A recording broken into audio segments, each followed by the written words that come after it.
Hey, champs of Examsnet. Welcome to the question series of Examsnet. Students, you must have explored our website www.examsnet.com. This site is a great place for you to practice your entrance exam question papers because all the papers along with the detailed PDF solutions are available there. For a better preparation, you must download our app. The link is available in the description box.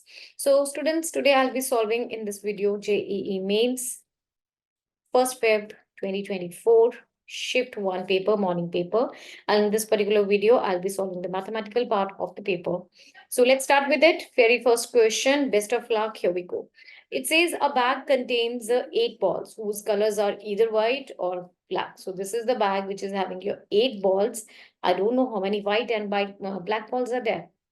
So it said that 4 balls are drawn at random without replacement. It was found that 2 balls were white and 2 were black. So one thing we are sure that 2 white and 2 black balls are there in that bag.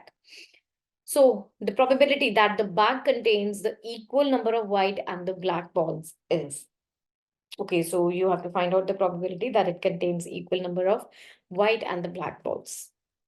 See, this is given by, first of all, see the total, all the possibilities, probabilities that it may have 2 black and 6 white balls because 2 black are at least there, right? And then there is maybe it may have 3 black and 5 white. It may have 4 black and 4 white balls.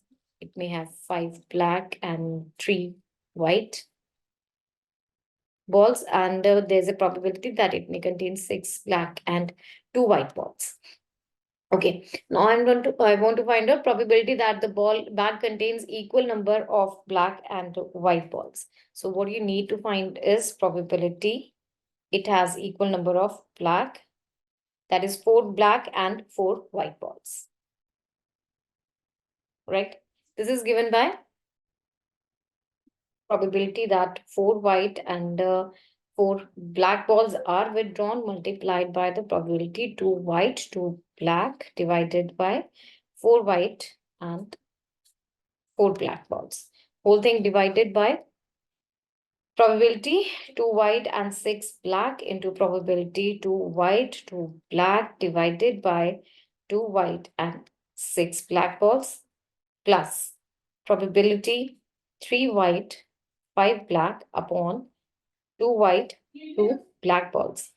No, sorry. This will be probability.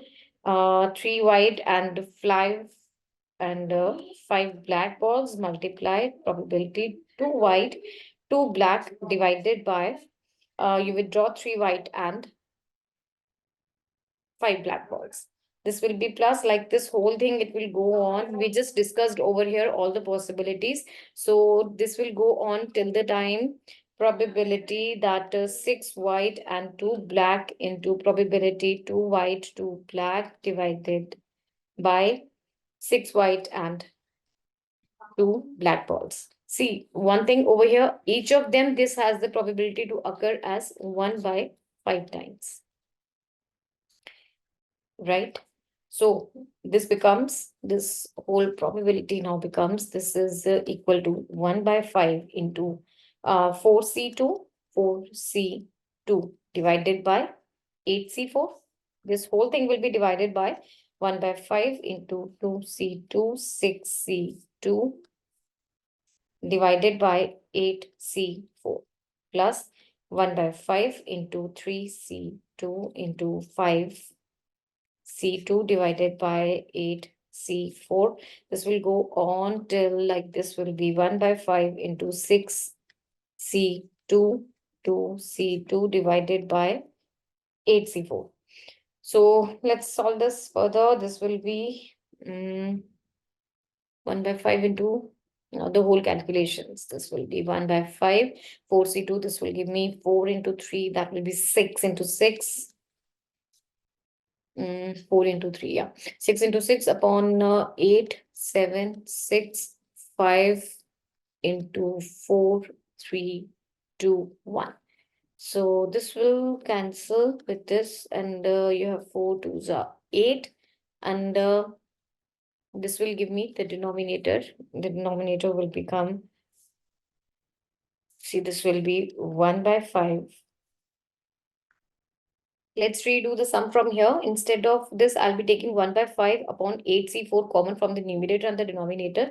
So they will cancel out and you will be left with 4C2 into 4C2 and the denominator will contain, it will have a 2C2 into 6C2 plus 3C2 into 5C2. This will be plus 4C2 into 4C2 plus 5C2 into 3C2 plus 6C2 into 2C2, right? So this will give me 4C2 into 4C2. See this thing, this and this, they are same.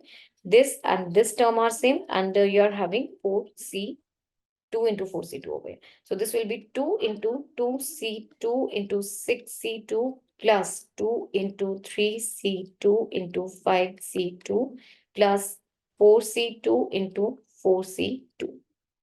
4C2 into 4C2, this will give you 6 into 6.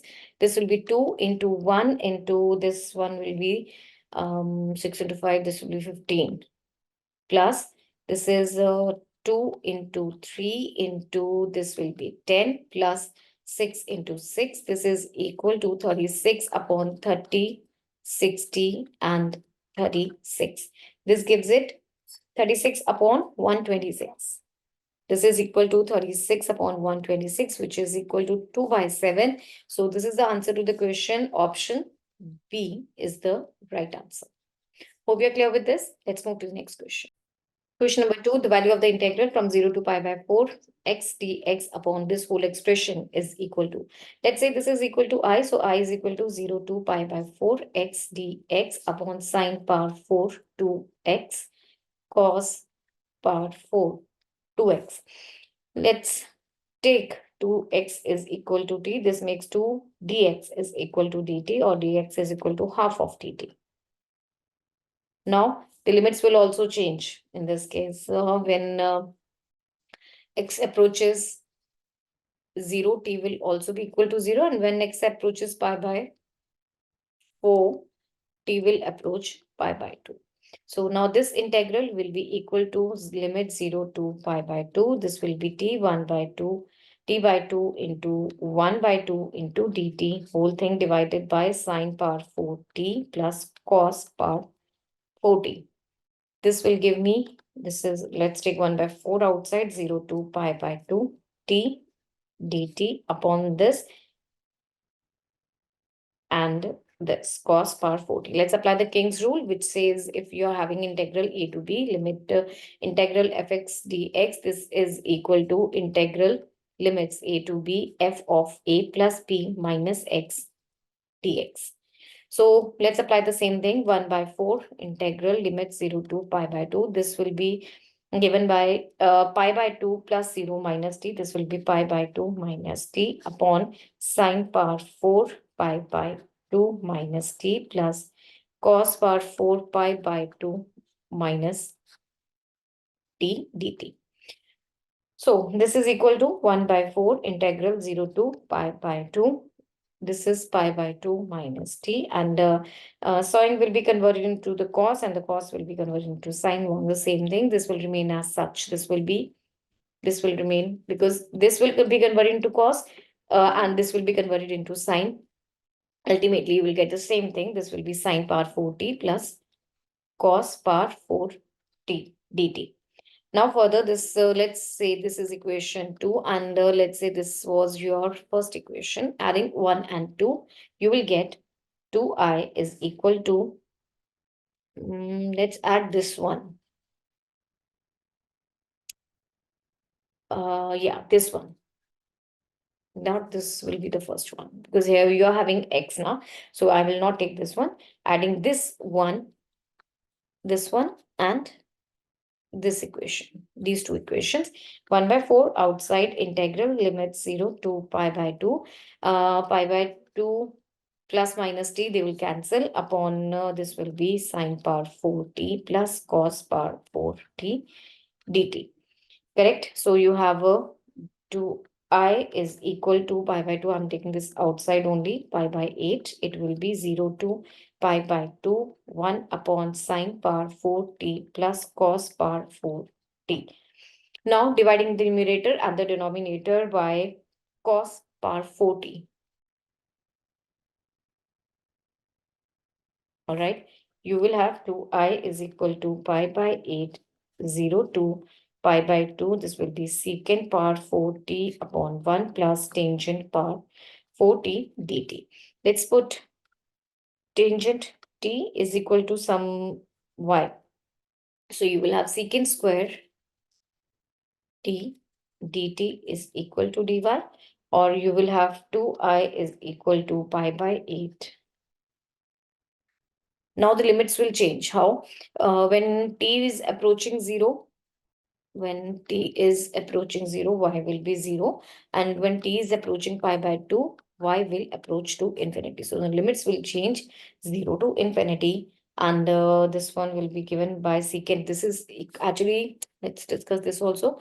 Secant square x is equal to 1 plus tangent square x. So this is equal to, if I put the power 4, so secant power 4x will be equal to 1 plus tangent square x whole square, and tangent square was equal to y. This becomes 1 plus y square. Okay. Yeah, 1 plus y square. That is, it can be written as secant square whole square, right? On 1 plus y power 4 dy. Now this will be integral limits this 0 to infinity. Let's divide the numerator and the denominator by y square. So this will give me 1 plus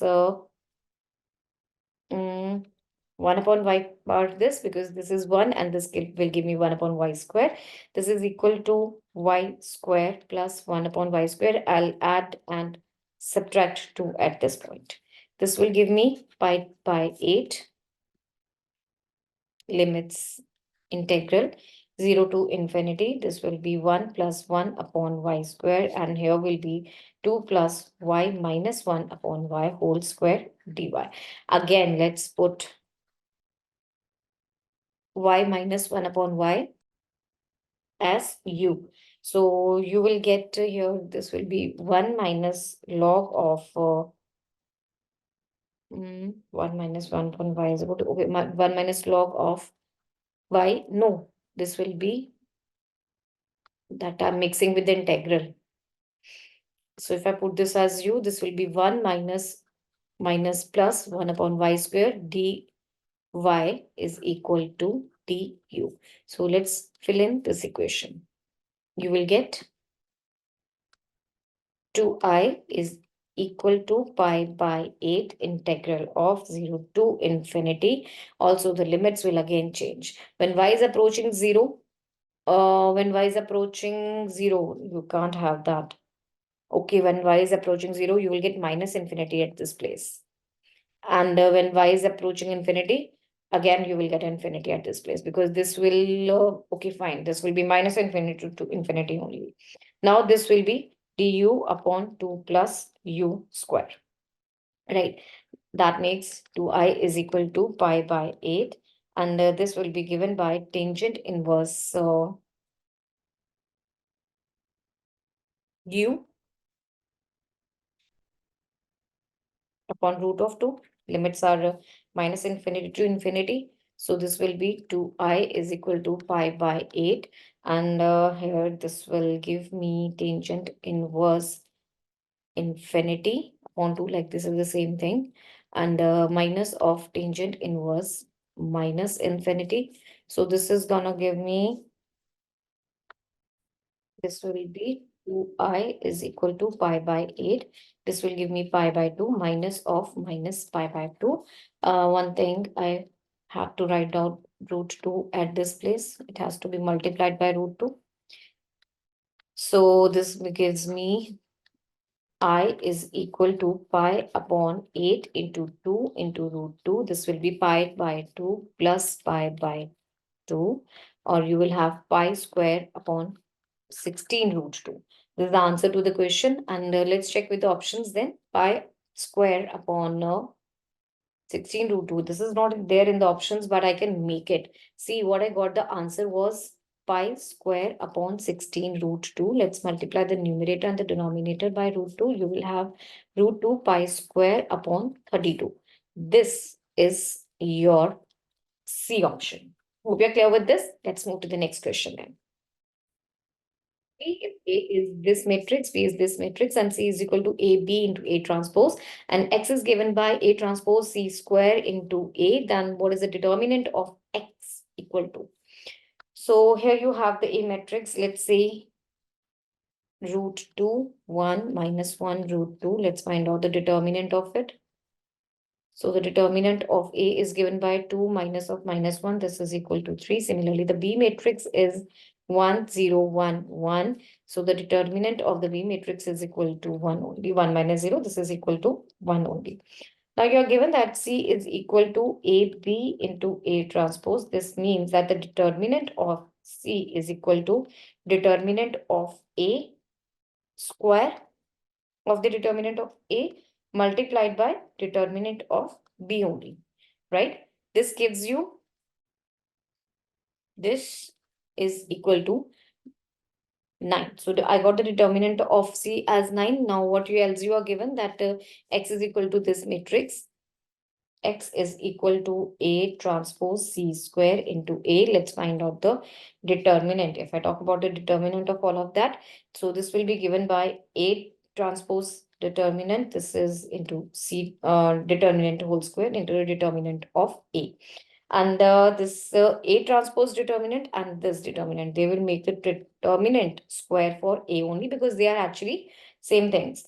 So this is equal to this, and what is the A's magnitude? That determinant was 3.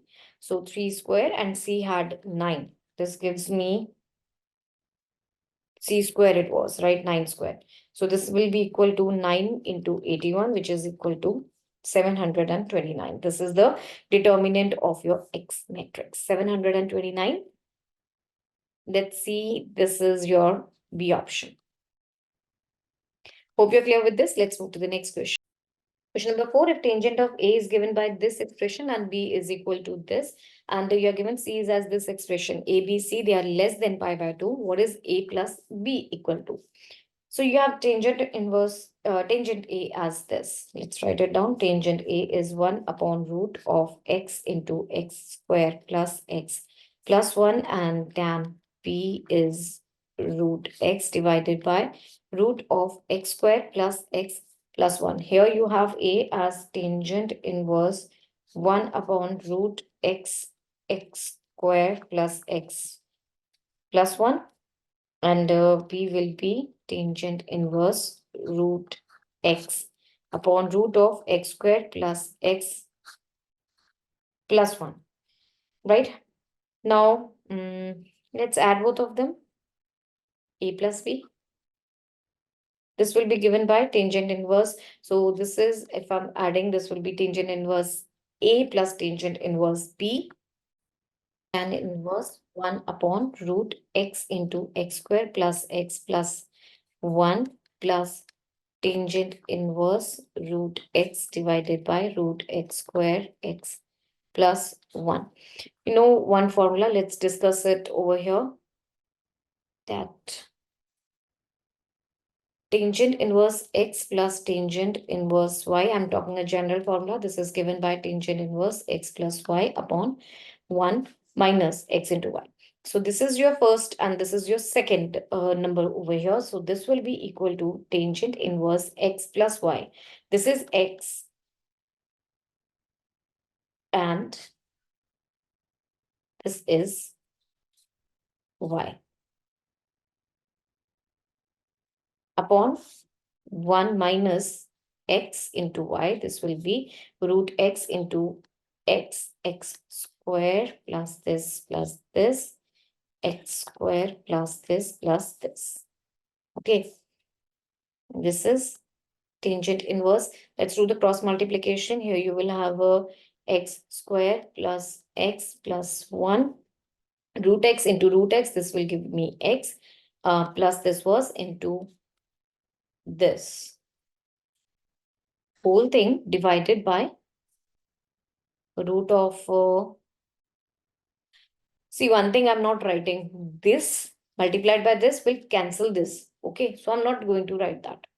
I'm going to directly write the LCM from this. So this will be root of x into x square plus this into x square plus x plus 1 minus root of x. Okay. Yes. So this will be equal to tangent inverse. Let's take this common, root x square x 1 plus x.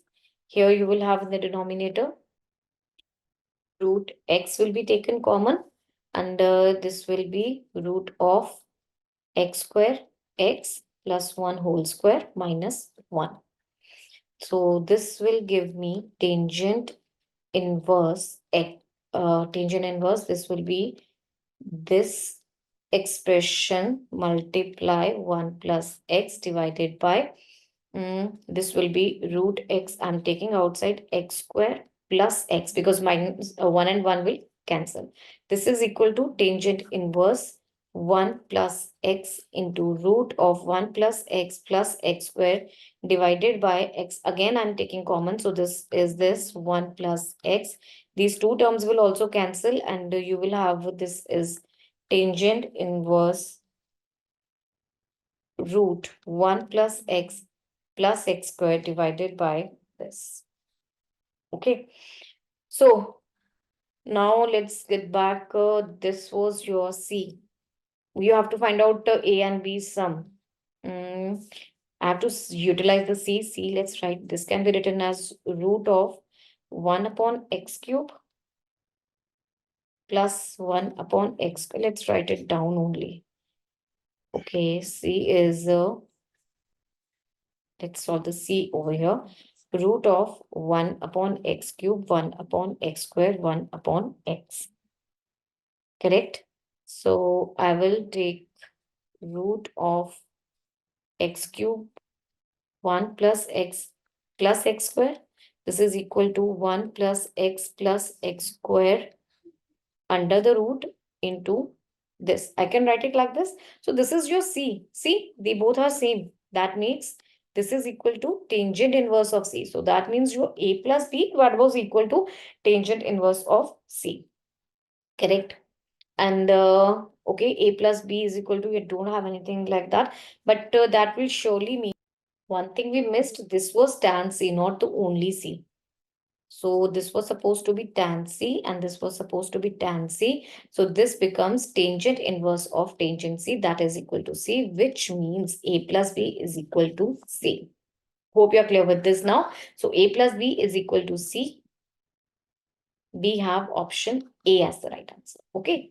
So I'm repeating, here was tangent of C and this whole expression came out to be equal to tangent of C. So this was equal to A plus B was equal to tangent inverse tangent of C, that is equal to C only. Hope you're clear with this. Let's move to the next question. Question number 5, if n is the number of ways 5 different employees can sit into 4 indistinguishable offices, where any office may have any number of persons including 0, then n is equal to. So the total number of ways, you are given the question, n is the number of ways 5 different employees can sit in 4 indistinguishable offices. So total ways to partition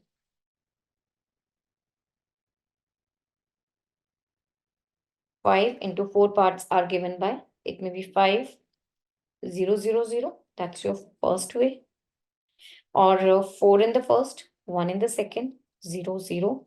So this can be done in like there can be 4 factorial ways over here. This can be 5 factorial upon 4 factorial. So this can be done in 5 ways, right? Next, 3 here, 2 here, 0 and 0. This can be done by 5 upon 3 factorial upon 3 into 2 factorial. That's your 10 ways. Then you can have it 2 2, 0, 1, which is 5 factorial upon 2 factorial into 2 into 2, which is 15 ways. So next, you can have a 2, 1, 1, 1. This is again 5 factorial upon 2 factorial into 1 factorial into 1 factorial into 1 factorial. So this is part 3 into 3 factorial.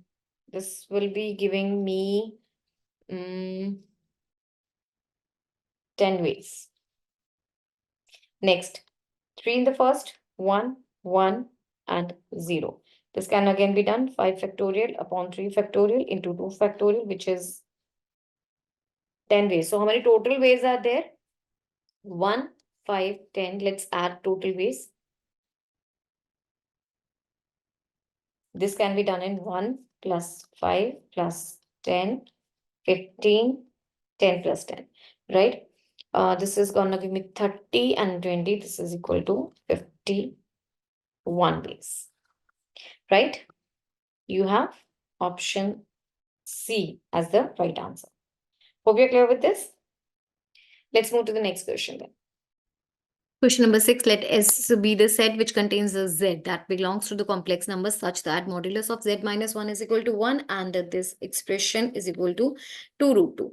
Let Z1 and Z2 belong to this set be such that the Z1 is equal to max of Z, where Z belongs to this, and Z2 is the minimum of the Z in this set.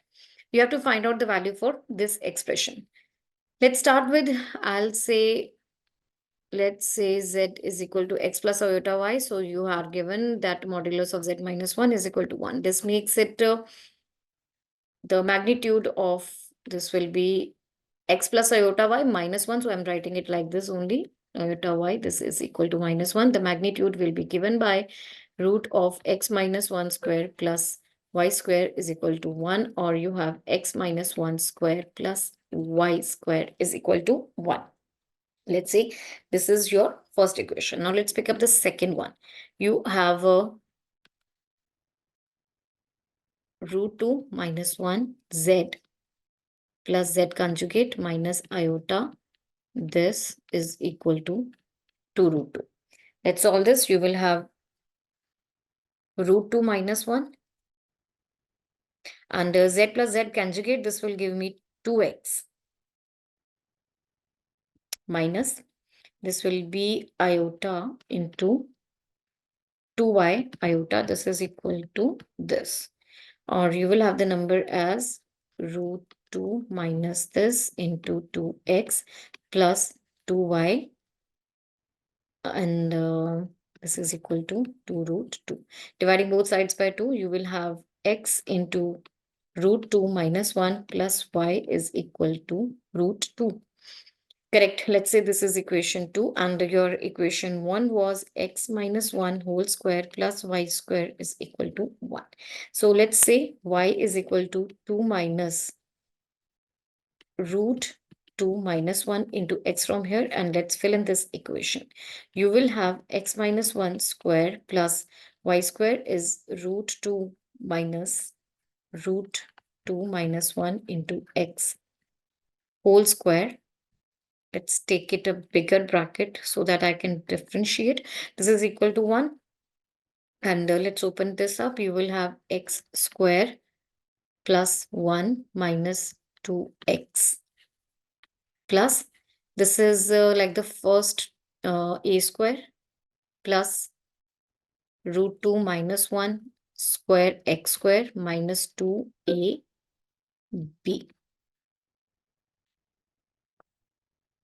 Okay. Let's write it bit clearly. So 2 root 2 x into here will be root 2 minus 1. That is equal to 1. Now this is equal to x square plus 1 minus 2x plus 2. Let's open this 2 and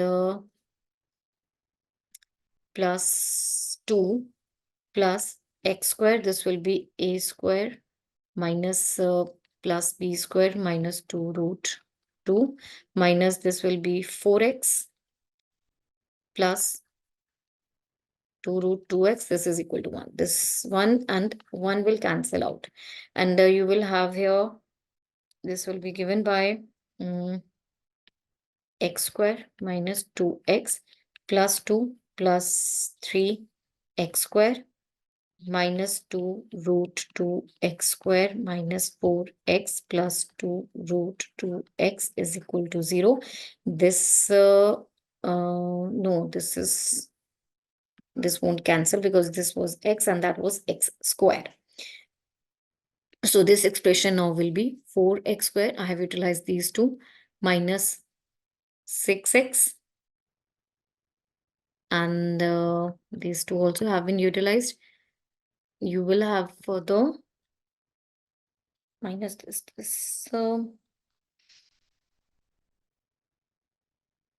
See, this is also x square, right? So this will be minus 2 root 2 x square plus 2 root 2 x plus 2 is equal to 0.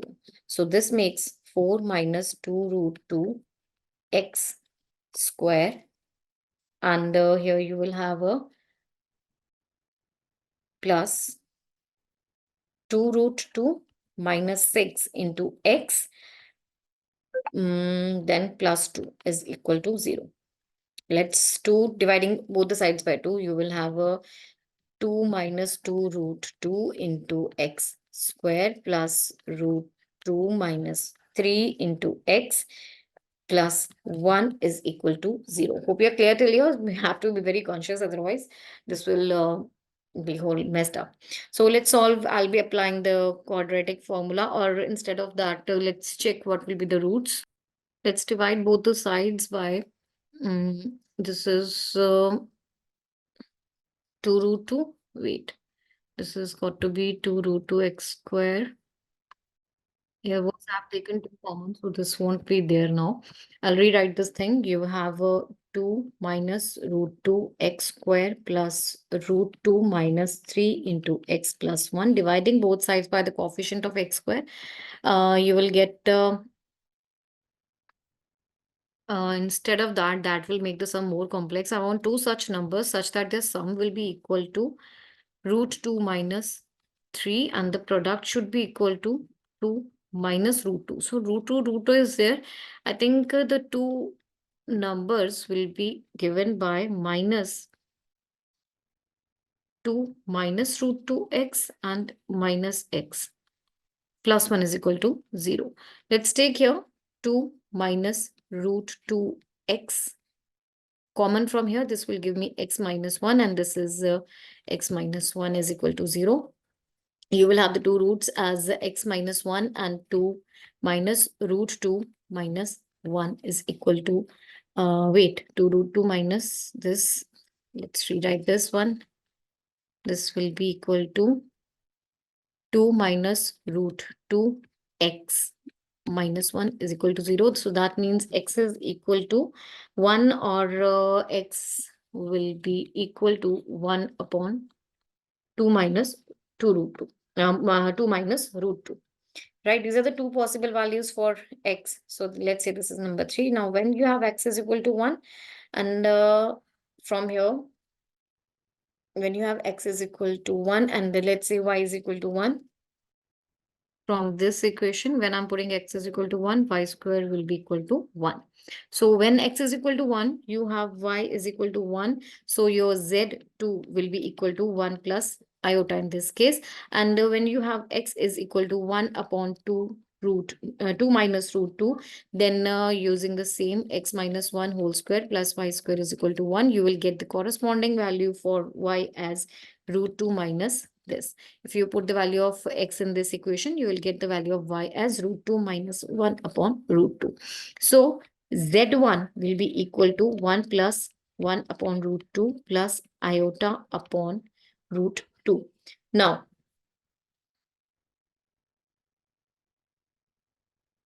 modulus of root 2 into z1 minus z2. This is what I need to find out. Yeah, z1 minus z2 magnitude square. This is equal to root 2. Z1 was 1 upon root 2. plus 1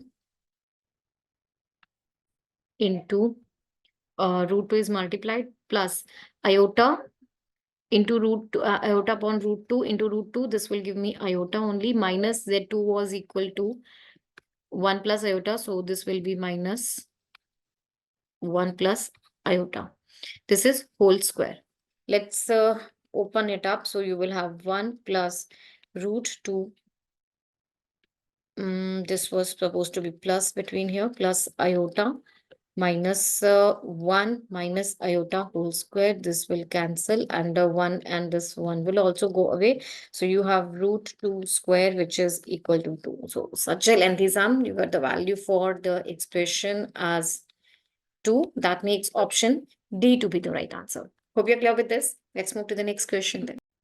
Question number 7, let the mean and the mean deviation or the median of 7 observations, this be equal to 170 and 205 upon 7 respectively. Then the mean deviation about the mean of these 7 observations. You are given the mean deviation about the median, you have to find out the mean deviation about the mean. So you're given two things. First is you are given median is equal to 170, and also you are given mean deviation about median is 205 upon 7. Let's use this mean deviation about the median. Median is 170. So 170, I'm writing it like 170 minus 170, which is 0. 125 and 170 difference is 45. Then you have 60, 20, 40, 170 minus A minus B is equal to this whole thing divided by number of terms, which is 7. 7 and 7 will cancel. And on solving this whole thing, you will get the value of A plus B is equal to 300. All right. Now, what do you have to find out? Mean deviation about the mean. For that, let's calculate the mean first. So mean is given by the sum of the observations, 170 plus this plus 230, 190, 210 plus A plus B divided by 7. This will give me A plus B. This was equal to your 300. On solving this whole thing, you will get the mean as 175. Now the mean deviation about mean will be given by mean deviation about mean will be given by 170 minus 175. 170 minus 175, which is 5, plus this will 120, and this is 50, and this is 25 and 55, and then you have 15, then you have 45, then you have A plus B. This will be 175 minus A plus 175 minus B, this whole divided by 7. So you have the formula for A. This will give you like this whole thing minus A plus B. You will get some total over here. I think you can do the total. Okay, whatever the total will be here, minus A plus B. And the A plus B was equal to 300. This whole thing divided by 7.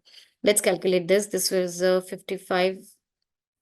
Here was supposed to be 35. And this term will come out to be 510. I just did the calculations.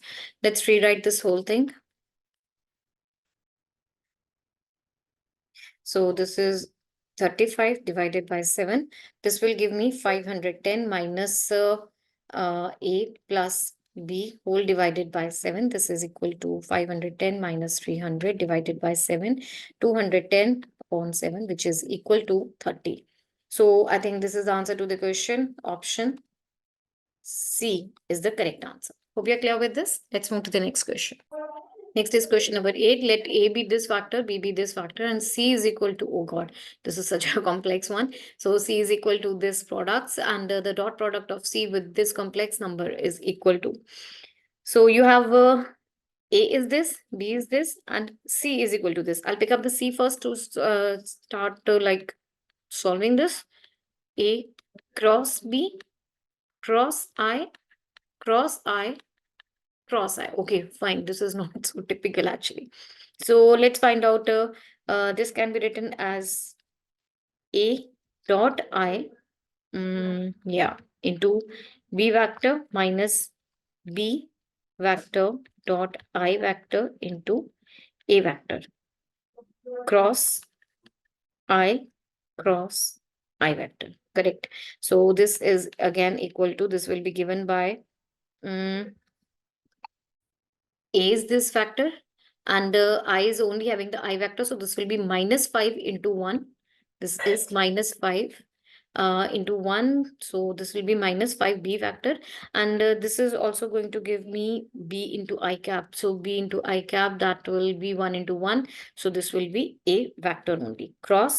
I cross I vector. Okay. Now, this is equal to, let's say this is some u vector cross I. This, let's say this is equal to some u vector cross I vector, where u vector is equal to minus 5b vector. I'm taking minus common from here plus a vector. So this will be given by minus 5b vector. This is, let's write it here, minus 5 minus, let's write it outside only, 5i 10j minus 20k plus a vector is minus 5i j minus 3k. So this will give me, this is equal to this will be 0i minus outside minus 11j. Let's open this. Okay, 0i minus 11j plus 23k.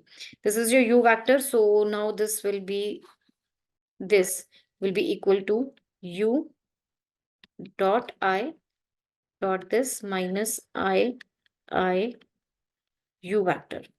So this is equal to 0 minus u is equal to 0 I plus this 11j minus 23k. Okay, so you have the c dot minus I plus j plus k vector is equal to 0 plus 11 minus 23, or that is equal to minus 12, right? So this is what you needed to find out. This is equal to minus 12. Option A is the right answer. Hope you're clear with this. Let's move to the next question. Question number 9, let S be the set such that x belongs to R and root 3 plus root 2 whole power x plus root 3 minus root 2 whole power x is equal to 10. Let's say over here root 3 plus root 2 power x is equal to t. So what about 1 upon t? This will be given by 1 plus this power x. So let's rationalize the denominator and the numerator.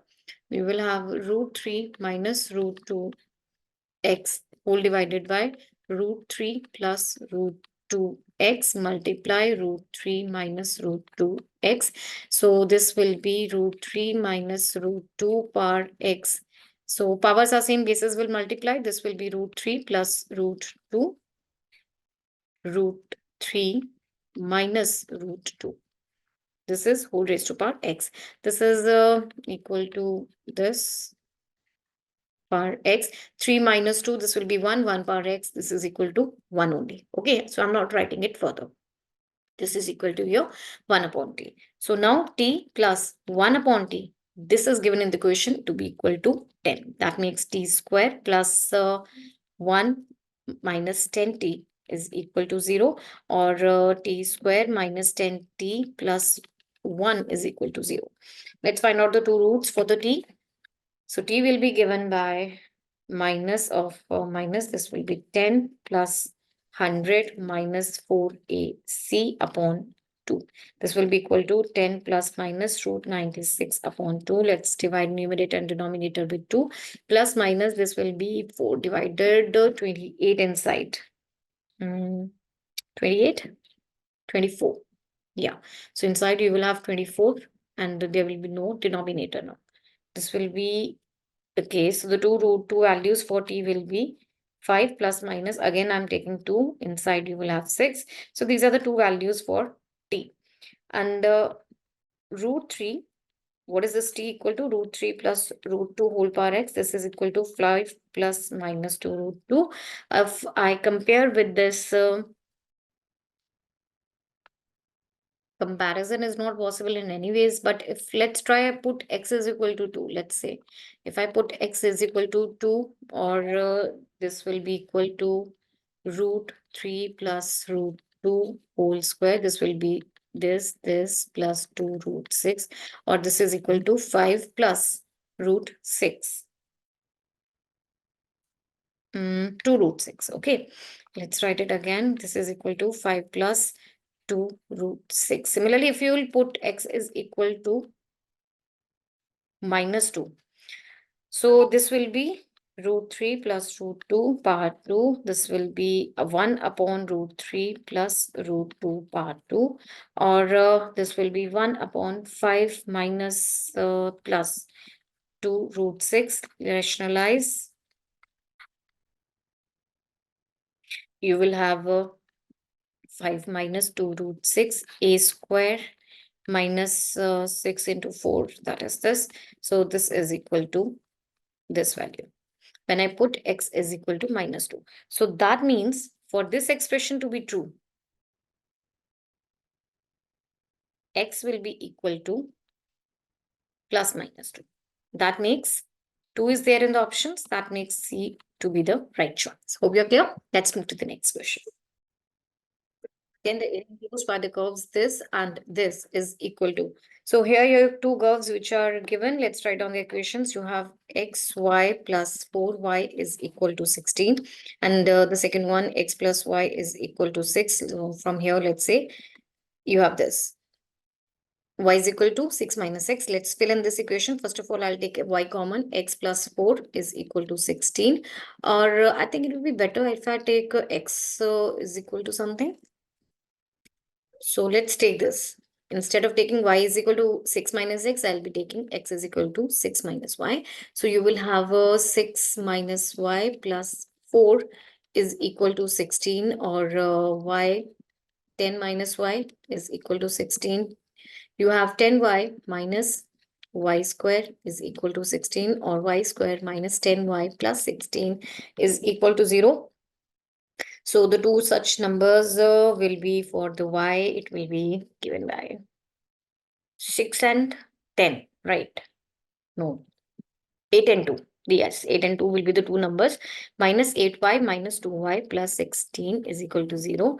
Or the two factors will be y minus 8 and y minus 2. That means y is equal to 2 or 8.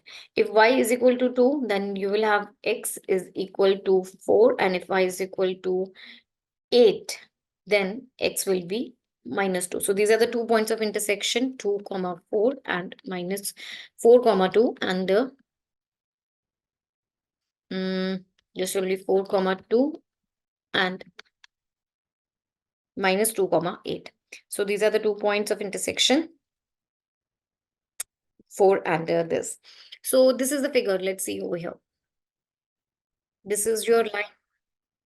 This one is your line, x plus y is equal to 6, and this is your curve, and you have to find out this area of the shaded region, right? Now see the 2 point of intersection. There x is equal to 2 and here x is equal to 4. Let's see over here. This is x is equal to minus 2 and this is x is equal to 4. So we have to find out area enclosed by this line minus the area enclosed by the curve. This will give you the area of the shaded region. Okay. So here you have, this will be, okay.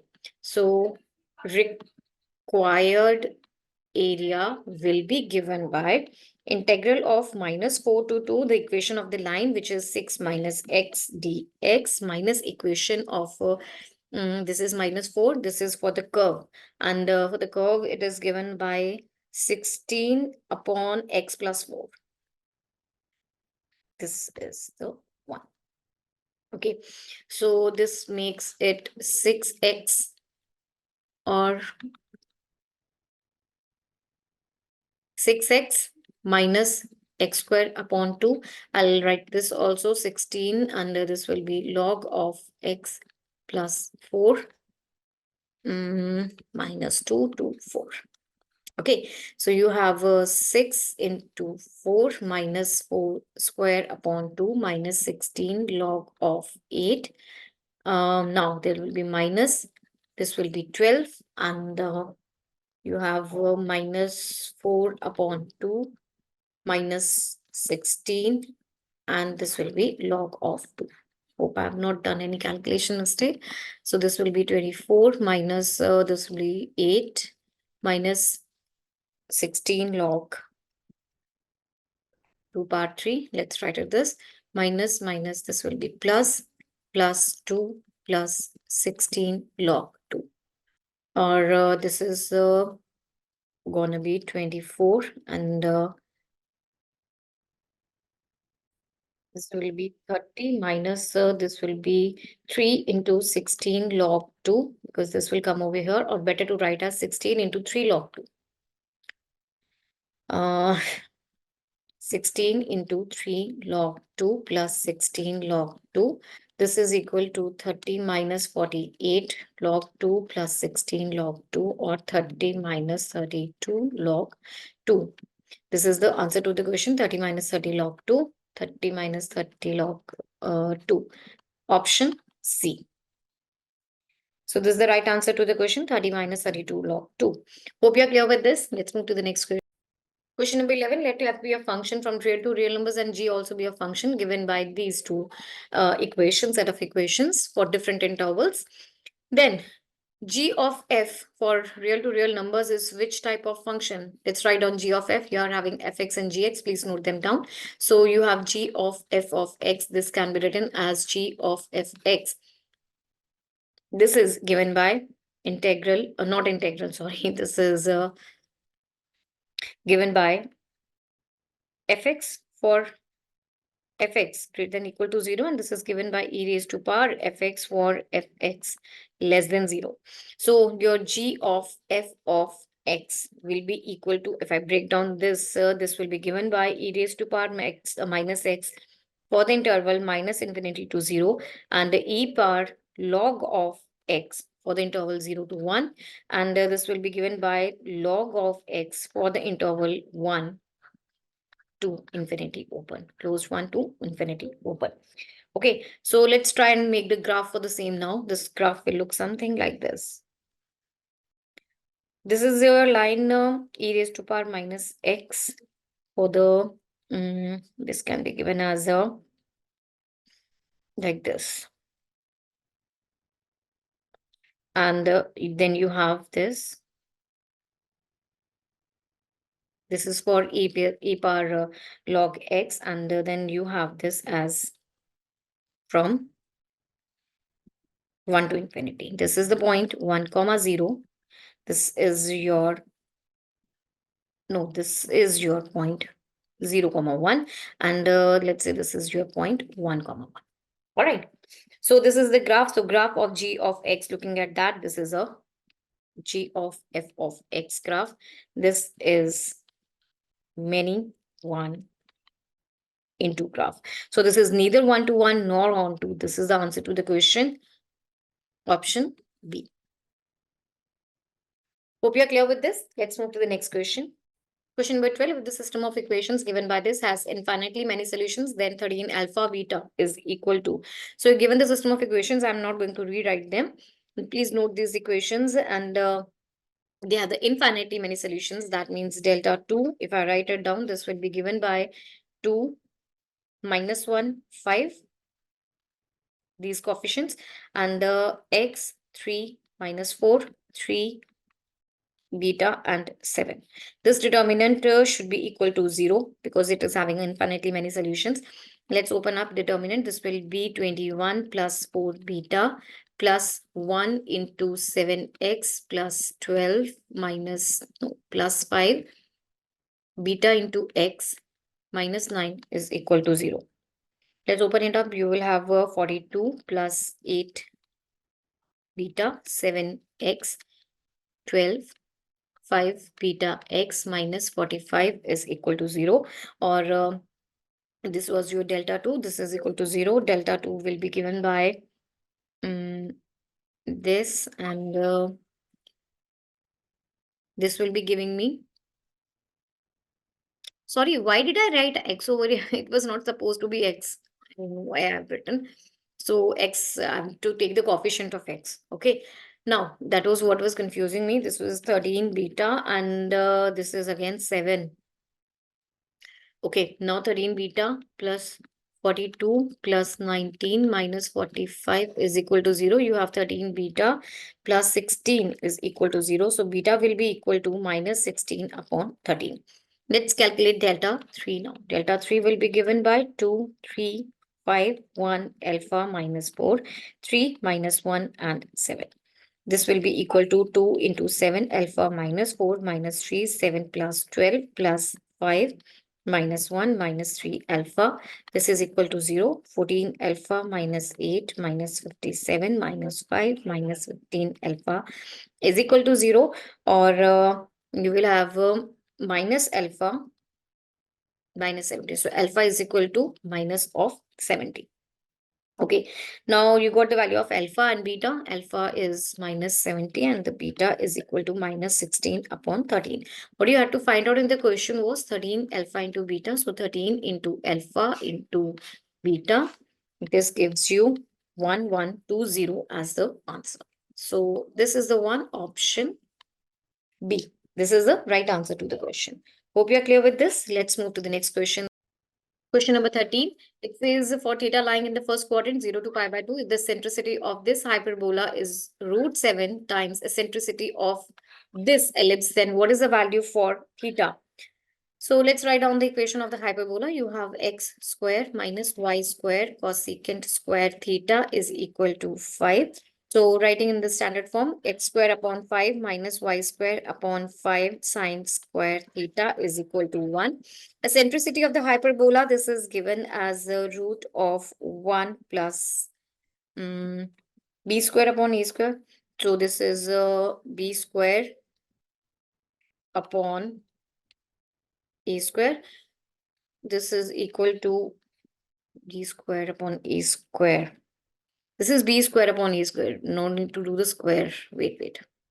This was supposed to be, let's write it here. Eccentricity of the hyperbola is equal to root of 1 plus b square upon a square. This is your b square. 5 sine square theta, a square is equal to 5. So you have a 5 sine square theta upon 5. This is going to give me 1 plus sine square theta only. Okay, this is your eccentricity of the ellipse. And let's go for the eccentricity. This was, eccentricity of your hyperbola. And now let's go for the eccentricity of your ellipse. The given equation of the ellipse was x square cosec square theta y square is equal to 5. Dividing both sides, you will have x square upon 5 sine square theta. Y square upon 5 is equal to 1. Eccentricity of the ellipse is given by root of 1 minus b square upon a square. So here this b square is equal to, that's 5 sine square theta, because this value and a square is equal to 5 only. Right? Okay. So this makes it the eccentricity of the hyperbola as root of 1 minus sine square theta, which is equal to cos theta only. Now, according to the question, eccentricity of the hyperbola is root 7 times eccentricity of the ellipse.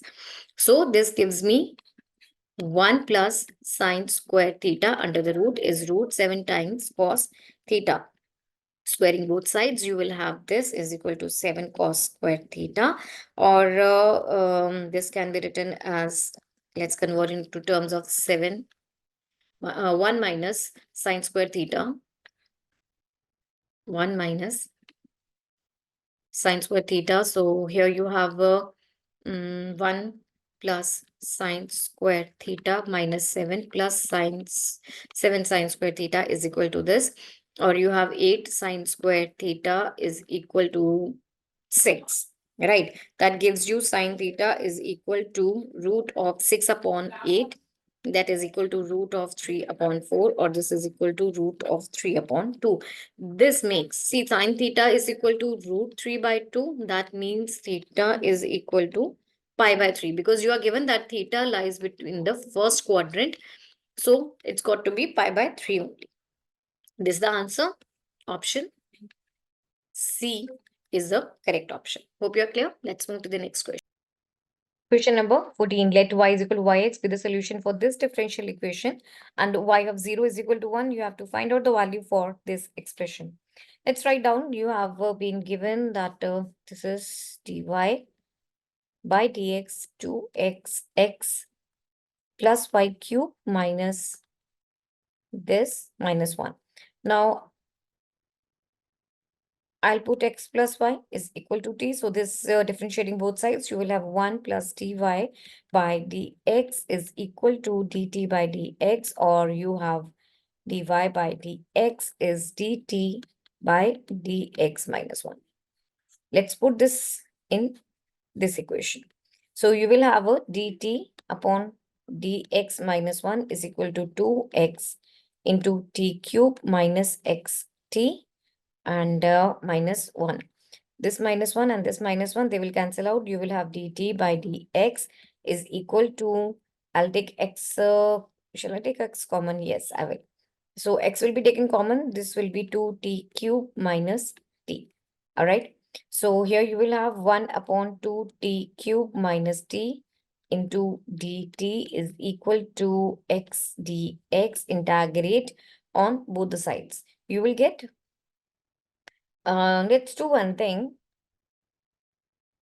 Multiply the numerator and the denominator by t. So this will be 2t raised to power 4 minus t square into dt is equal to this. Now put t square is equal to some z. 2t into dt will be equal to dz. So let's put this thing in this equation. You will have a integral of 1 by 2 will be outside dz upon 2z square minus z is equal to, this will be x square upon 2 plus c, right? So this will be given by log of z minus 1 by 2 upon z is equal to this. 2 will be cancelled. Okay, I have cancelled the 2 over here. So let's say this is equal to some c, right?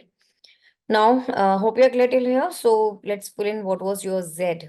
It was, z was equal to t square, and t square was equal to x plus y whole square. Let's fill in over here. This is x plus y whole square minus 1 by 2 whole divided by x plus y whole square is equal to x square plus c. You are given y0 is equal to 1. That means when x is equal to 0, y is equal to 1. This makes it log of 1 minus 1 by 2 upon 1 is equal to e is x is the let it be like this only. Okay. Correct. So this will be given by, I'm now taking this log on this side. So you will have a 1 by 2 is equal to, this will be 1 by 2 is equal to e raised to power x square plus, I have restarted this sum from here. Actually, I had to put y is equal to 0 at this place also, that I forgot. So this is given by 1 0 plus 1 whole square minus 1 by 2 upon 1 square is equal to 0 square, which is 0 plus c, or you will have this as log 1 by 2. Yes, this will be log 1 by 2. So your c comes out to be log 1 by 2. Now your equation, this equation becomes log of x plus y whole square minus 1 by 2 divided by x plus y whole square is equal to x square plus half of this. Okay, now both sides, if I like take the log on this side, this will be x plus y square minus this upon this.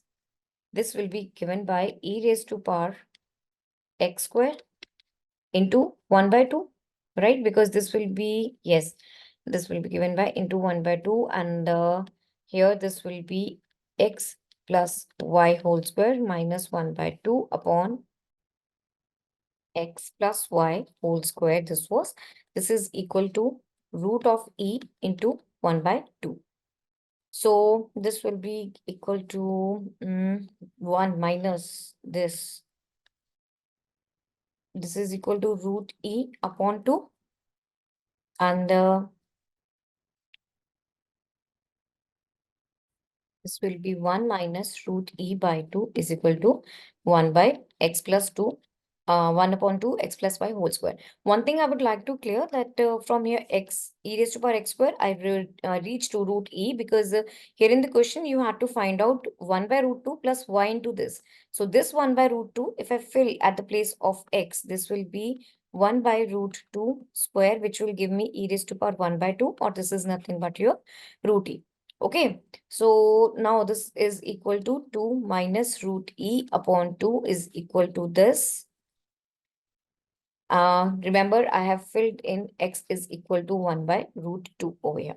So this will be 2 and 2 will be cancelled. You will have x plus y whole square is equal to this expression. Now what you had to find out was 1 by root 2 plus 1 by root 2 into y whole square. So this will be given by anything like x and y can have any value. So this is always given as 1. This is a constant 1 upon 2 minus root E. That is your option D. Hope you're clear. Let's move to the next question. Question number 15, let f be a function from real to real numbers be defined by this function when x is less than 0. This function when x lies between 0 and 1, and this function when x is greater than 1. This function is continuous everywhere in R, and the m stands with the number of points where f is not differential, and you have to find out the value of m plus a plus b plus c. So basically in the question, you have to find out 4 variables a plus b, a, b, c, and m. Where are a, b, c? They are lying over here. You have ABC over here, and m stands for the number of points where the function is not differential. So let's go for the function. First of all, let's pick up. This function is said to be continuous at everywhere. So that means there are two breaking points over here, 0 and 1. That means it is continuous at these 2 points as well. For the function to be continuous, the left-hand limit of the function should be equal to the function itself at that value should be equal to the right-hand limit of the function. And for f of 0, what is the value? If I put, you have this as fx as for x is equal to 0, x is taken as x square cx plus 2, and for f of 0, this will be equal to 2. And f of 0 minus or 0 plus first I'll take. This is nothing but the same one, same function will be taken. So it is equal to 2. So the left hand limit f of 0 minus, I'll be taking this function a minus b cos 2x upon x square. Limit x approaching 0 minus x approaching 0 minus. So here the problem lies in this x. So this is what? 0.0 form. What we'll do, I'll apply the L'Hospital's rule. What does this rule say? You will find out the derivative of the numerator and the denominator. This will be limit x approaching 0. A is a constant, derivative is 0. This will be plus 2 sine 2x divided by 2x. This is f of 0 minus. So this becomes equal to 2b, I think. Yes. So 2b, now if the function is continuous, so that means 2b is equal to 2. This is f of 0 minus is equal to f of 0 plus is equal to f of 0. So you have 2b is equal to 2. This gives me b is equal to 1. I got first value. B comes out to be 1. Now let's go for A. Finding out A. So you have that f of 0 is equal to f of 0 minus. This gives me 2 is equal to limit x approaching 0 minus a minus b cos 2x upon x square. This gives me the only possibility is a minus b will be equal to 0. That makes a is equal to b, which was equal to 1. We already solved. So I got my second value as well. A is equal to 1. Now the second breaking point, which is x is equal to 1. That means the same way f of 1 minus is equal to f of 1 is equal to f of minus 1 for the 1 plus for the function to be continuous at x is equal to 1. So what is f of 1? F of 1 for that I had this function x square plus cx plus 2. This is x square, which is 1 c into x plus 2. So this is equal to c plus 2, right? And 1 plus 1 plus c plus 2. This will be c plus 3. Sorry. So this is equal to c plus 3. Now you are having f of 1 plus this will be given by 2x plus 1. So this is equal to again 2x plus 1. So this is 3. So you have c plus 3 is equal to 3. This gets you that c is equal to 0. You got your third variable as well. You got c as 0. Now let's go on to finding out m. Now you're given that m is a number of points where the function is not differentiable. So we have to check for the differentiability of the function. The function fx. Now, if I fill in the value of a and b, first function will be 1 minus cos 2x upon x squared when x is smaller than 0. Filling in c as 0, this will be x squared plus 2 when x is lying between 0 and 1. And this will be equal to 2x 0 and 1. And this will be equal to 2x plus 1 when x is greater than 1. Let's find out the derivative of this function. F dash x will be written as, this is something 1 minus cos 2x. I can write it like this, derivative 1 minus cos 2x, this is 2 sine square x upon x square when x is less than 1. This is 2x when x belongs to 0 and 1, and inclusive, I think both. Yes, so it will be closed over here also. So the third one, 2x, this will give me 2 when x is greater than 1. These are the differentiable functions. Now let's see, you have the two breaking points again, 0 and 1. See, this is differentiable at all the points. This function is differentiable at all the points. So that means m is equal to 0. This function is differentiable at x is equal to 0. This is differentiable at x is equal to 1. All the points it's differentiable. So that means m comes out to be 0. So this is your m. I got the value of m also. Let's add all of them and you will get a 2. So this is your answer. Option D. Hope you're clear with this. Let's move to the next question. Question number 16. Let this x square upon a square plus y square upon b square is equal to 1, where is greater than b. This is an ellipse whose eccentricity is 1 by root 2. Length of the latest rectum is root 14. Then the square of the eccentricity of this hyperbola is equal to. You are given the equation of the ellipse as x square upon a square y square upon b square is equal to 1. And you have a is greater than b. So this is your horizontal ellipse. And you're given that this is the centricity of the hyperbola, centricity formula. Hope you know for the ellipse. This is given by root of 1 minus b square upon a square. This is equal to 1 by 2. So you will have here b square upon a square. Squaring both sides, you will get this. And minus 1. So you have b square upon a square as 1 by 2. Also, you are given that the length of the latest rectum is root 14. What is the formula for the latest rectum? 2b square upon a. This is equal to root 14. So you have a 2b square upon a square multiplying it with the a. Okay, multiplying and dividing with a. So you will get this value. I'm not writing it over here. So I have done it at this step. This is equal to multiplying and this. So this will be it.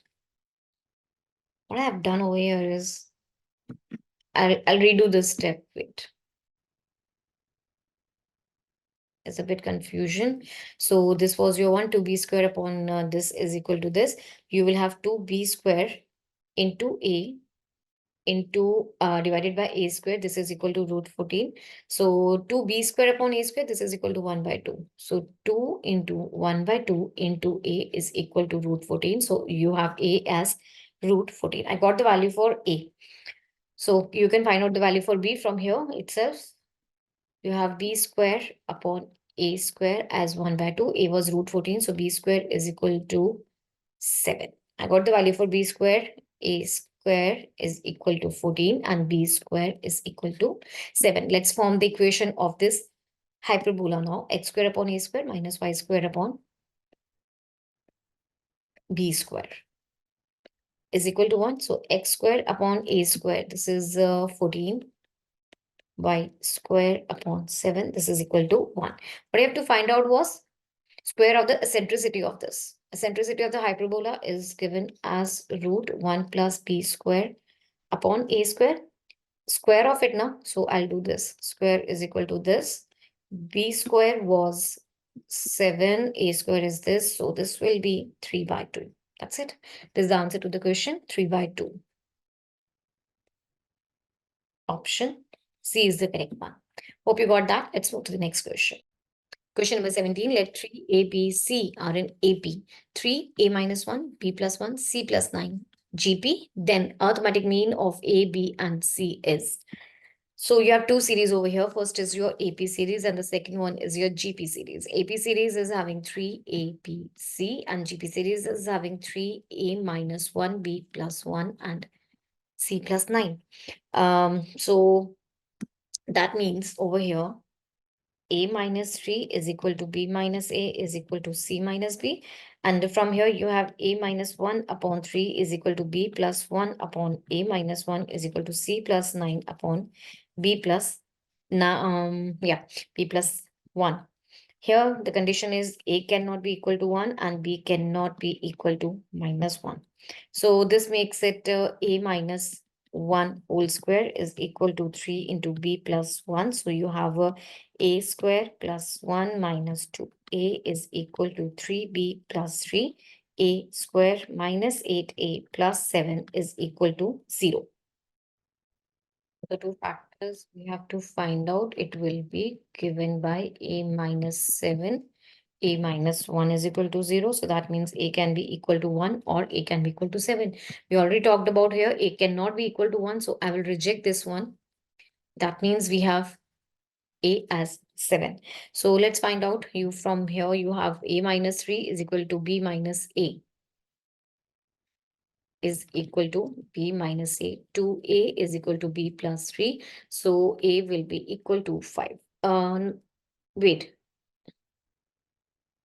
A I already have, not the B, sorry.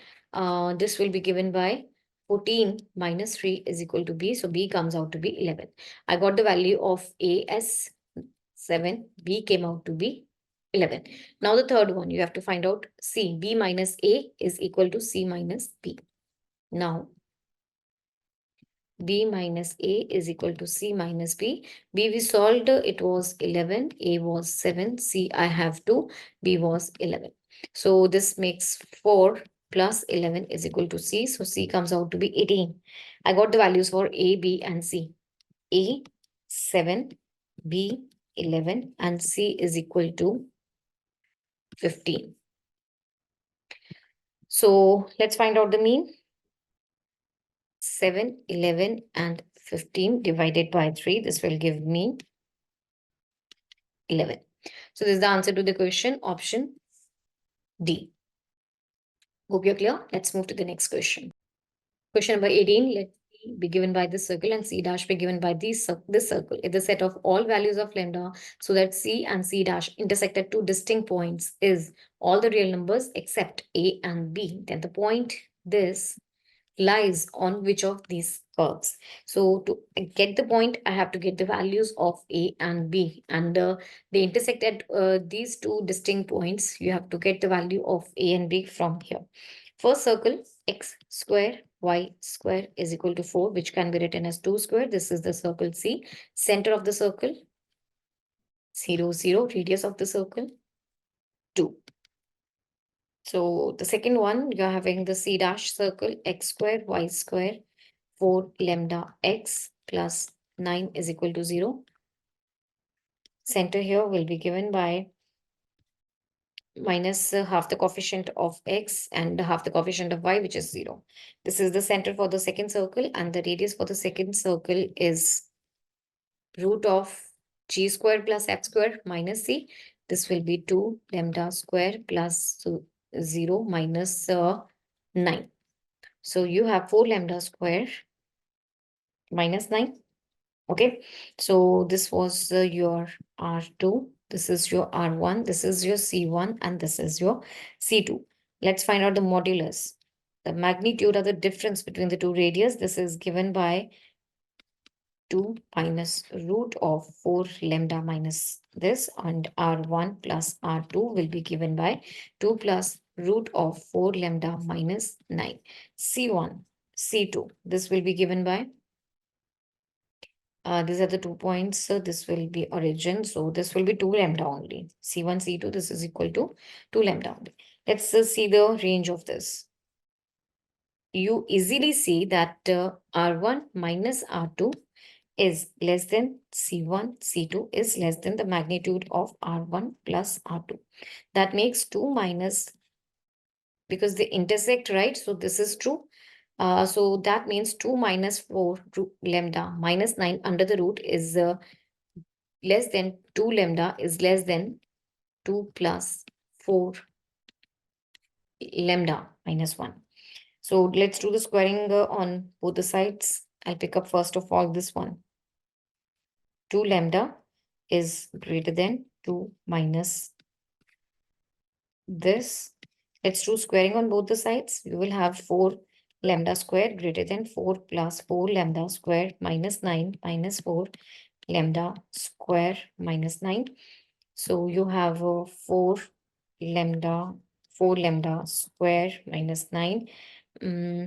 This will cancel, will be greater than, plus 5 will be greater than 0 for all lambda belonging to the real numbers. Therefore, the second one, this was your first, or you can say this is your first one.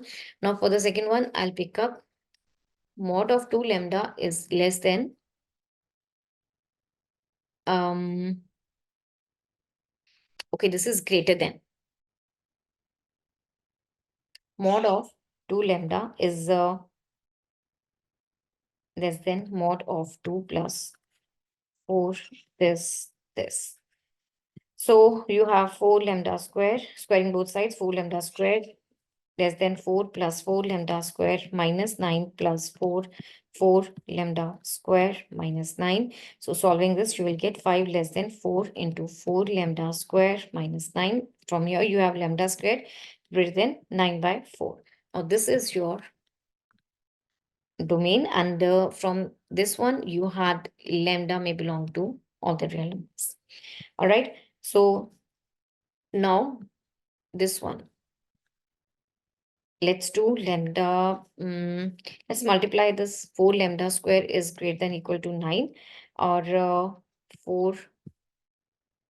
I'll redo from here. This will be 5 by 4 less than root 4 lambda square by 9, squaring both sides. 25 by 16 will be less than 4 lambda square this, or you have a lambda square is equal to 20, not, sorry, is equal to, this will be 25 by 16 plus 9 is less than 4 lambda square. This is 25 plus 144. This gives me 25 and 144. This is 169 upon 16 is less than this. Or you have lambda square is greater than 169 upon 16 into 4, which is equal to 64. So from here, the lambda belongs to minus infinity to, this will be lambda is greater than plus minus this 13 upon, this will be 8, right? So from here, you are having the limits minus infinity to minus 13 upon 8 union 13 upon 8 to infinity. So that means lambda belongs to all the real numbers except these two, correct? So this was your what? Lambda in the question, that was your A and B. According to the question, lambda belongs to all real numbers except A and B. So this is your A and this is your B. A is minus 13 by 8 and B is equal to 13 by 8. You had to find out 8A plus 12, 16B minus 20. This makes it 8A plus 12, 16B minus 20. So this is equal to minus 13 plus this minus 1. And this will be 2, 26, 6. So this 1 comma 6, this is the one. Okay, so I got this point. Now I have to check it lies on which of the curve. This is the point, -1, comma 6. Let's check it lies on which of the curve. Let's see. If you are following all the curves, you have to check for the first one, second one, third one, and fourth one. So you will ultimately see if you try for the fourth one, which was your 6x square plus y square is equal to 42. If I put 6 into -1 square plus 6 square, this is 6x square plus this. 6 plus 36, this is 42. So this point is satisfied on the fourth curve. You will check that you will find out that this doesn't satisfy first three curves. You can put the value of x and y in these curves and verify. So this makes your D option to be the correct answer. Hope you're clear. Let's move to the next. Question number 19, if f5 of fx plus 4 into 5 of 1 by x is equal to x square minus 2 for all x not equal to 0 and y is given by this function, then y is strictly increasing in. Let's first of all solve this one. You have 5 fx 4 f1 by x is equal to x square minus 2. Let's say this is equation 1. Now I'll replace x with x 1 by x. So you will have 5 f of 1 by x plus 4 f of x is equal to 1 by x square minus 2. Let's say this is second equation. Now I'll multiply equation 1 with 5 and equation 2 with 4 and then subtract 2 from 1 and subtract 2 from 1. Let's do this. So first of all, let's multiply equation 1 with 5. You will have 5 into 5, this will be 25 fx minus 16 into fx. This is, wait, I will do it step by step.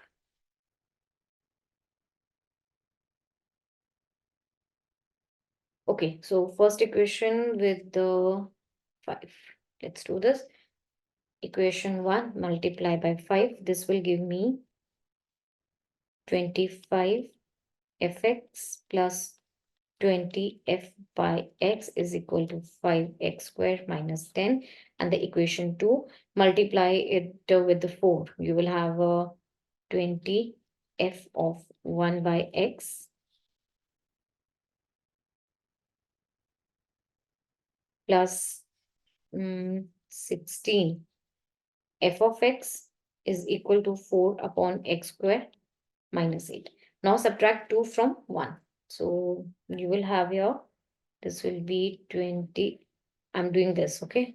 This whole thing. So this will be 25, 5x, because these two will cancel. I'm not writing them. And there will be minus 16 fx is equal to 5x square minus 10 minus 4 upon x square plus 8. This will give me 9 fx is equal to 5x square minus 4 upon x square minus 2. Or you have 9 fx is equal to this minus this minus this in upon x square. Or you are given in the question that y is equal to 9x square fx. So let's take it this side. This is equal to 5x power 4 minus this minus this. This is equal to your y according to the question. So this is equal to 5 this 5x power 4 minus 2x square minus 4. Let's find out the derivative of the function. This will be 20 into x power 3 minus 4x. So what you are given over here, this function y is strictly increasing. For the increasing function, y dash should be greater than 0. That means 20x cube minus 4x should be greater than 0. I'll take 4x common. 5x square minus 1 should be greater than 0. So that means first thing x should be greater than 0 and 5x minus 1, this also should be greater than 0. This gives me x square should be greater than 1 by 5. So that means x will from here, x lies between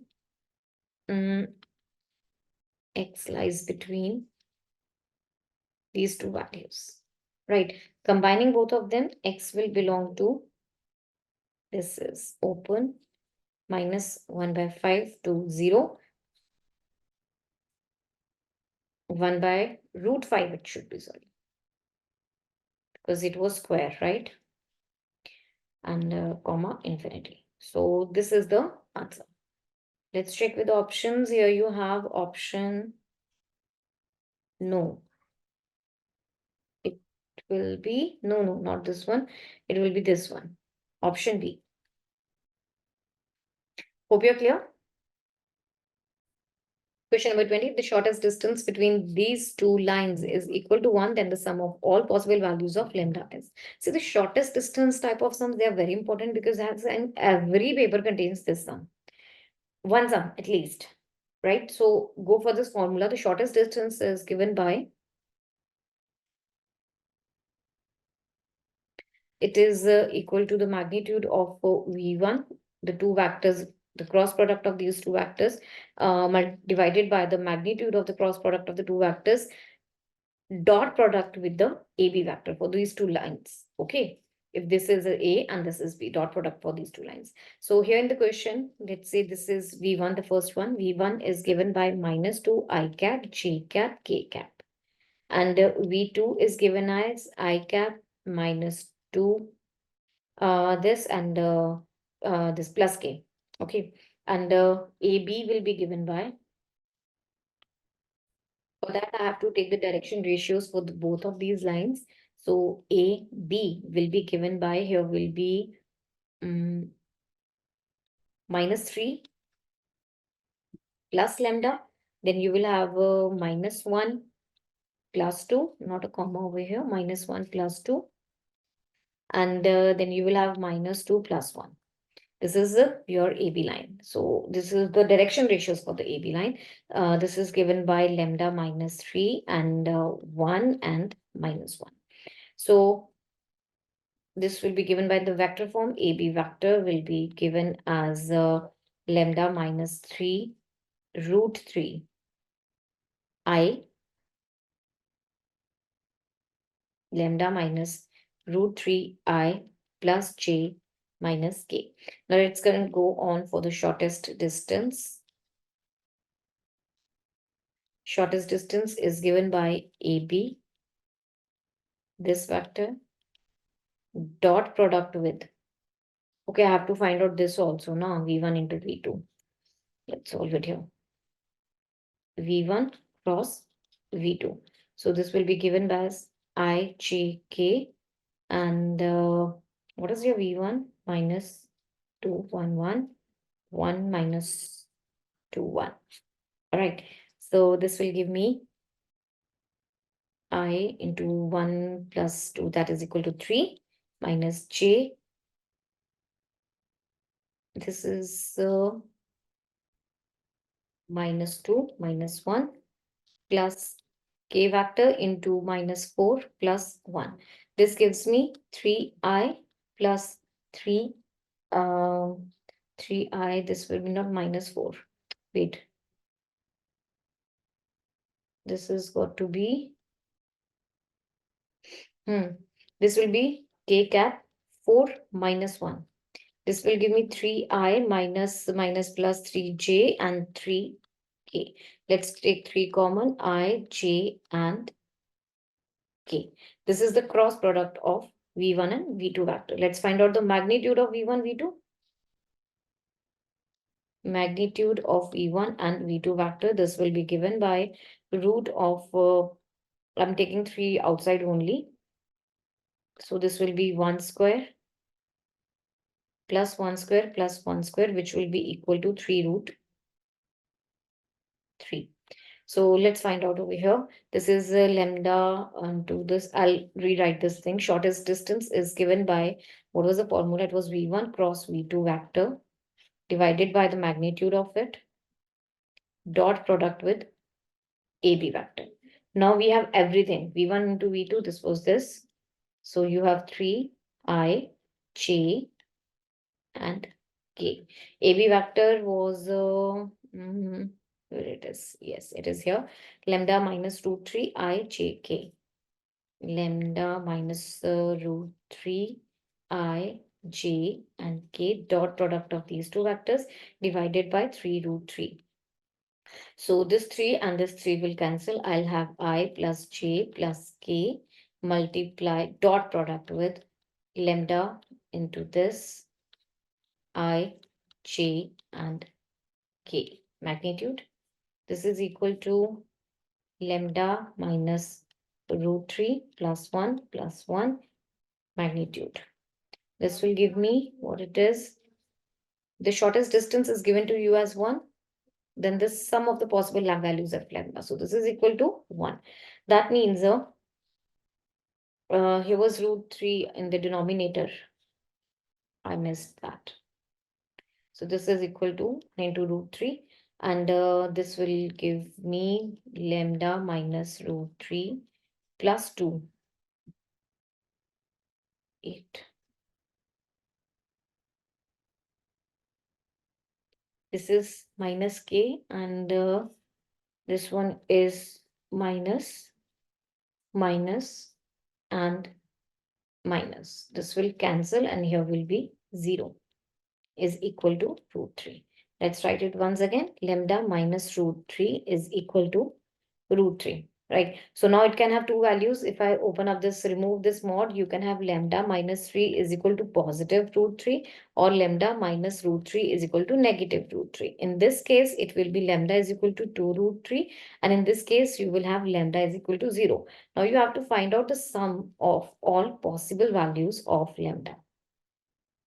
Possible values of lambda, this is equal to 2 root 3 plus 0, which is equal to 2 root 3 only. So this is the answer to the question, 2 root 3.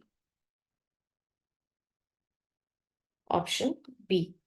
Hope you're clear. Let's move to the next question. Number 1, if x is equal to xt is a solution for this differential equation, x0 is equal to 2, then what is the value for x1?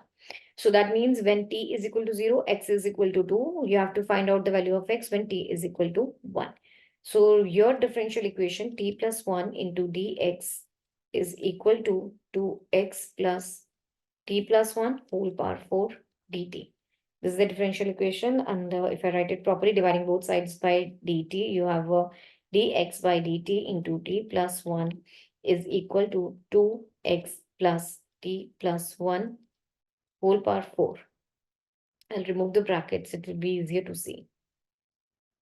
2x plus t plus 1 whole power 4, dividing both sides by t plus 1, you will have dx by dt is equal to 2x upon t plus 1 plus t plus 1 whole power 3. Or if I write it like this, dx upon dt minus 2x upon t plus 1 is equal to t plus 1 whole cube. Right. So here the integrating factor will be equal to, this is e raised to power p dx. This is equal to e raised to power integral of minus 2, I'm writing outside, 1 upon t plus 1 dt. So this will be equal to e raised to power, this is going to give me minus 2, it's outside, and it will be log of t plus 1. This can be written as e raised to power log of t plus 1 raised to power minus 2, or this will be equal to t plus 1 raised to power minus 2, or this will be equal to 1 plus 1 upon 1 plus t whole square. So now your differential equation will be x upon integrating factor, which is this, is equal to integral of t plus 1 dt. Because here I have used that x into integrating factor is equal to integral of this qx. Q in this case was your 1 plus t whole cube multiplied by your integrating factor dx. And in this case, it was 1 plus t whole cube divided by the integrating factor, multiplied by this integrating factor, it will give me t plus 1. Correct? So you will have x upon t plus 1 whole square. This will be given by t squared by 2 plus t plus c. So you are given in the question, I have to find out the value of C. You are given in the question that x0 is equal to 2. That means when t is equal to 0, you will have x as 2.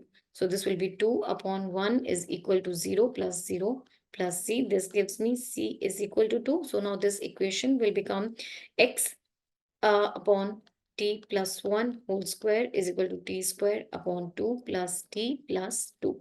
Or you will have x is equal to t square upon 2 plus t plus t 2 t plus 1 whole square. What you have to find out is x1. That means when t is equal to 1, the value of x. This will be 1 by 2 plus 1 plus 2, 2 square.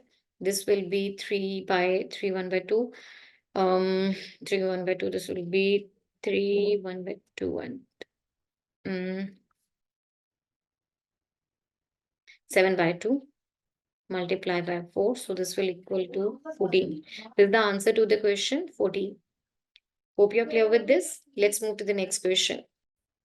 Question number 22, the number of elements in the set S, which are given by XYZ such that XYZ belongs to integers and X plus 2Y plus 3Z is equal to 42, XYZ greater than 0 are there. So you have the condition X plus 2Y plus 3Z is equal to 42. And they are all positive integers. You are given this. So positive integers, let's say as, let's take z is equal to 0. So you will have x plus this z is equal to 0. X plus 2y, this will be equal to 42. Now there are 22 cases in which this can happen. Second, when you take z is equal to 1, then x plus 2y, this will be equal to, because this is 3z, so it will be 42 minus 3, which will give you 39. There are 20 such cases. When you have z is equal to 2, z is equal to 3, 4, and 5. Let's check with the rest. So here you have a x plus 2y. This will be equal to 36. X plus 2y will be equal to 33. X plus 2y will be equal to 30. These are some 19 cases. And there will be 17 cases because 32, this will be 17 cases. And this will be 15. Okay, this will be 15 plus 1, 16 cases. And now this one, z is equal to 5 when I'm taking x plus 2y, this is equal to 27. And this will be around somewhat half of it, 14. This will be 14 cases. When you have z is equal to 6, 7, 8, 9. In this case, x plus 2y, this will be equal to 21, and minus 3, this will be 18, 15, 12, 11, 12, and 14.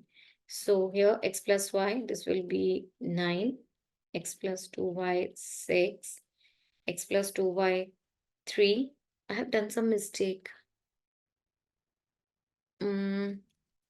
This, and 9, 10, x plus 2y.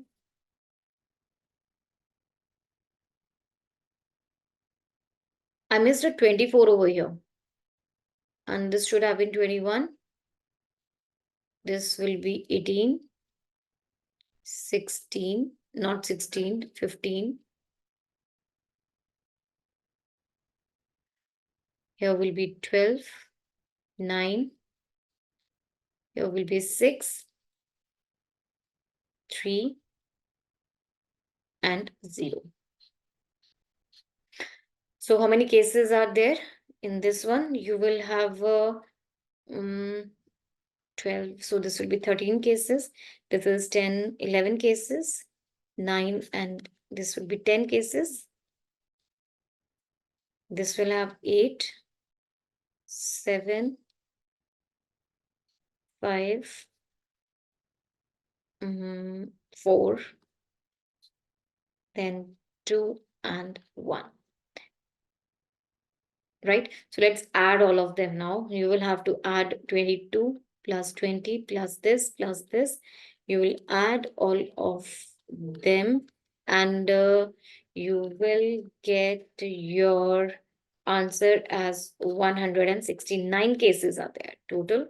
How many elements are there? There are 169 elements. Hope you're clear with this. Let's move to the next question. Question number 23, the coefficient of x bar 30 in the expansion of this expression where x is not equal to 0 is alpha, then what is the magnitude of alpha? Let's write down the expression. You have 1 upon 1 plus 1 upon x power 6, 1 plus x square power 7, 1 minus x cube power 8.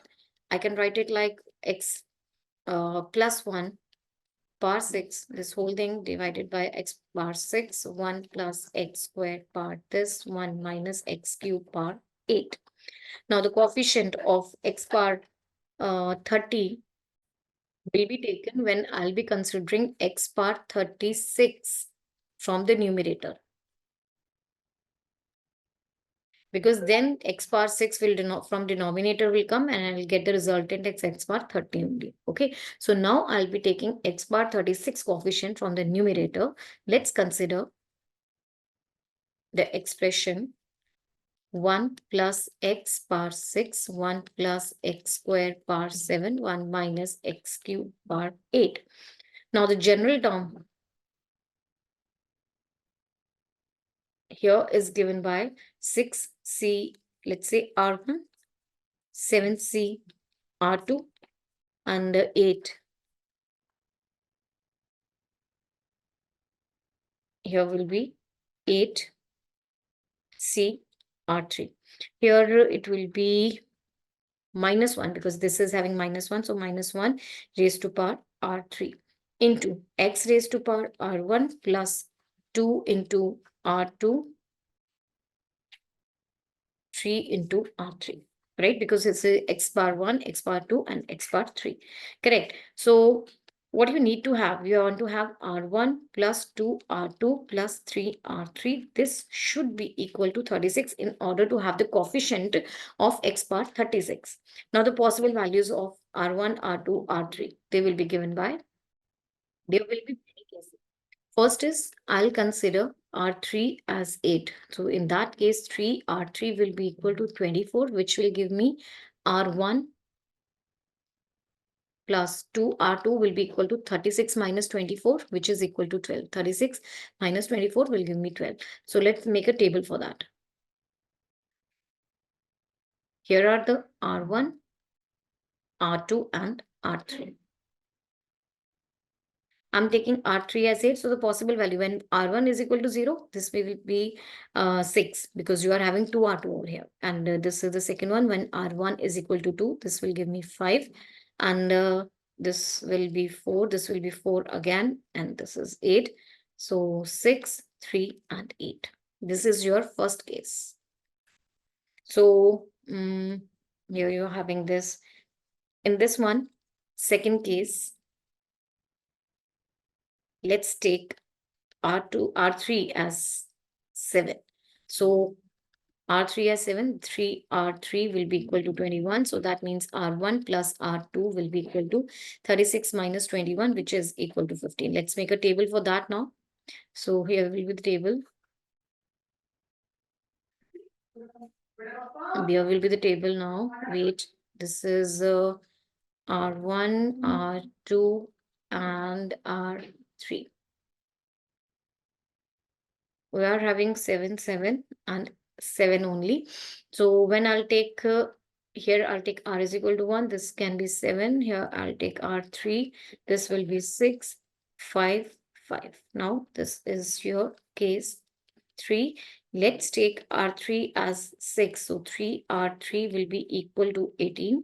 That will give me R1 plus 2 R2 will be equal to 36 minus 18. That is equal to 18. So now the table will look something like this. You have R1, R2, and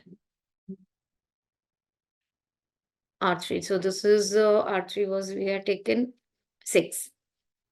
And if I take this as 4, 7, 6, 6, 6. All right. So now These are the possible values for R1, R2, and R3 from these three cases.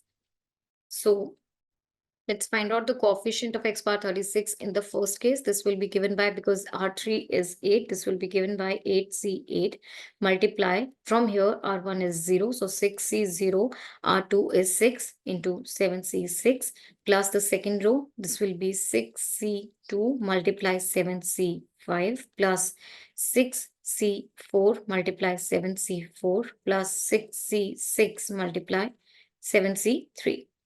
And then the second one, this case, let's solve it here only. Okay. Then this will be 8. 1, sorry, 8C8, this will be 1 into, this will be 1 again. 1 into 7 plus this will 7, 6C2, this will give me 315 into 21. This will give me 15 into 35, and this one will give me 35 only, because yeah. Okay, so let's solve this. You have 17. Let's do that later. Only the calculations are required. The second one, this is gonna give me 8C7 minus. Remember, because you have minus 1 raised to power R3. Remember over here? Because this was negative. So we also considered over here the coefficient had there it is, yes, minus 1 raised to power R3. So this will be taken here also. Multiply 6C1, 7C7, 6C3, 7C6, 6C5 multiply 7C5. So this is gonna give me, this will be minus 8 into, this is 6 plus, this will be 20 into 7 plus 6 into 21. So I'll do the calculations later. Now the last one, this is going to give me 8C6 multiply 6C4, 7C7, 6C6, 7C6. So this is 8C. This is going to give me 8. So 8 into 7 upon 2. This will give me 28. And this is 1, 1, and this is 15. Plus, this will be 7 and 1. So 7 into 1. Okay. So you have to solve all of them and then add all of them. Let's do the calculations. I'll just add them. These are your values. When you will add all of them, you will get 882. This will give you minus 2176, and this one will give you 616. Now you have to find out the sum of these coefficients, sum of all of them. So alpha will be, this is alpha will be given by the modulus of 882 minus 2176 plus 616, which will be equal to minus 678, and the mod of alpha is equal to 678. So this is the answer to the question 678. Hope you're clear with this. Let's move to the question number 24. Let 3, 7, 11, 15 till 403 and this be two APs. Then the sum of the common terms in them is equal to. You're having two APs over here. The first one 3, 7, 11, 15. The last one number 403. And then one is 2, 5, 8, 11. And the last one is 404.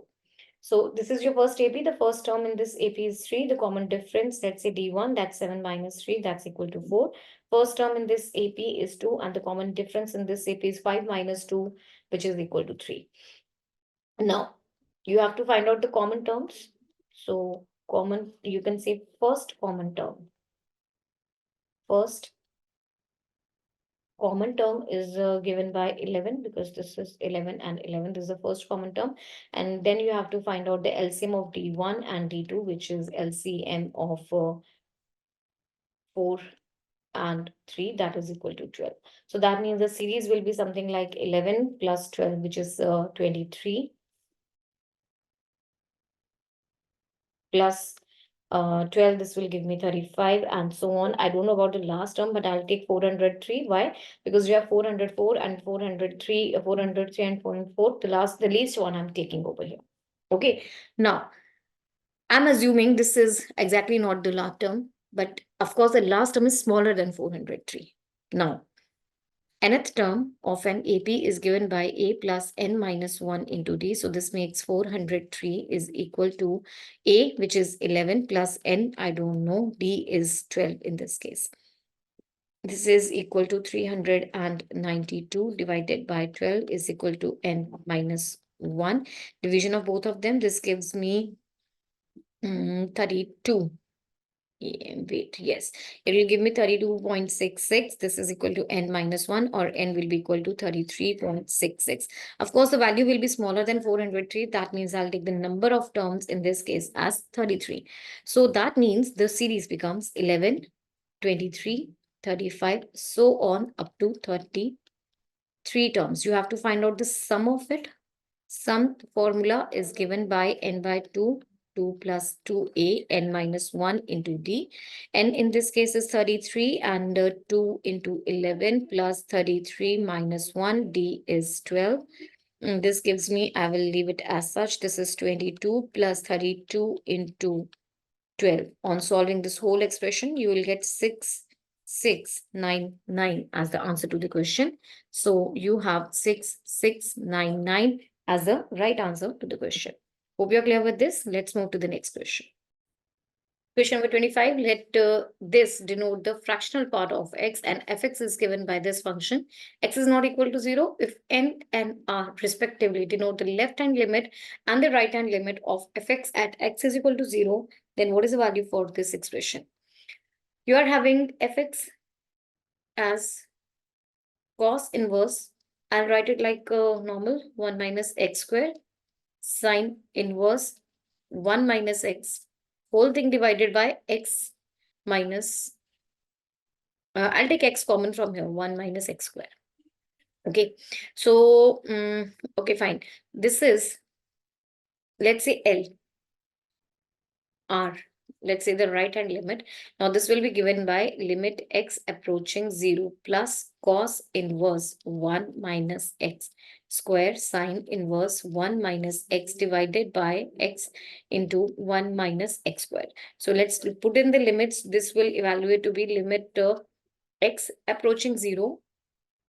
This will be cos inverse. I'll keep it this much as such only. And this will be sine inverse 1 divided by x only, right? This is positive. So I'll take pi by 2 outside. This will be limit x approaching 0 plus cos inverse, because sine inverse 1, this is pi by 2. This will come outside. So cos inverse 1 minus x squared upon x. Okay. Now, this is what? This is cos inverse 1. This is 0.0 form, right? And what shall I do? I will take on, I'll apply the L Hospital's rule to find out the derivative at the numerator and the denominator. So this will be given by, this will be minus 1 upon root of 1 minus x square whole square into minus 2x into the derivative of x, which is equal to 1. All right. So this will be limit pi by 2 x approaching 0 plus this minus and minus will cancel.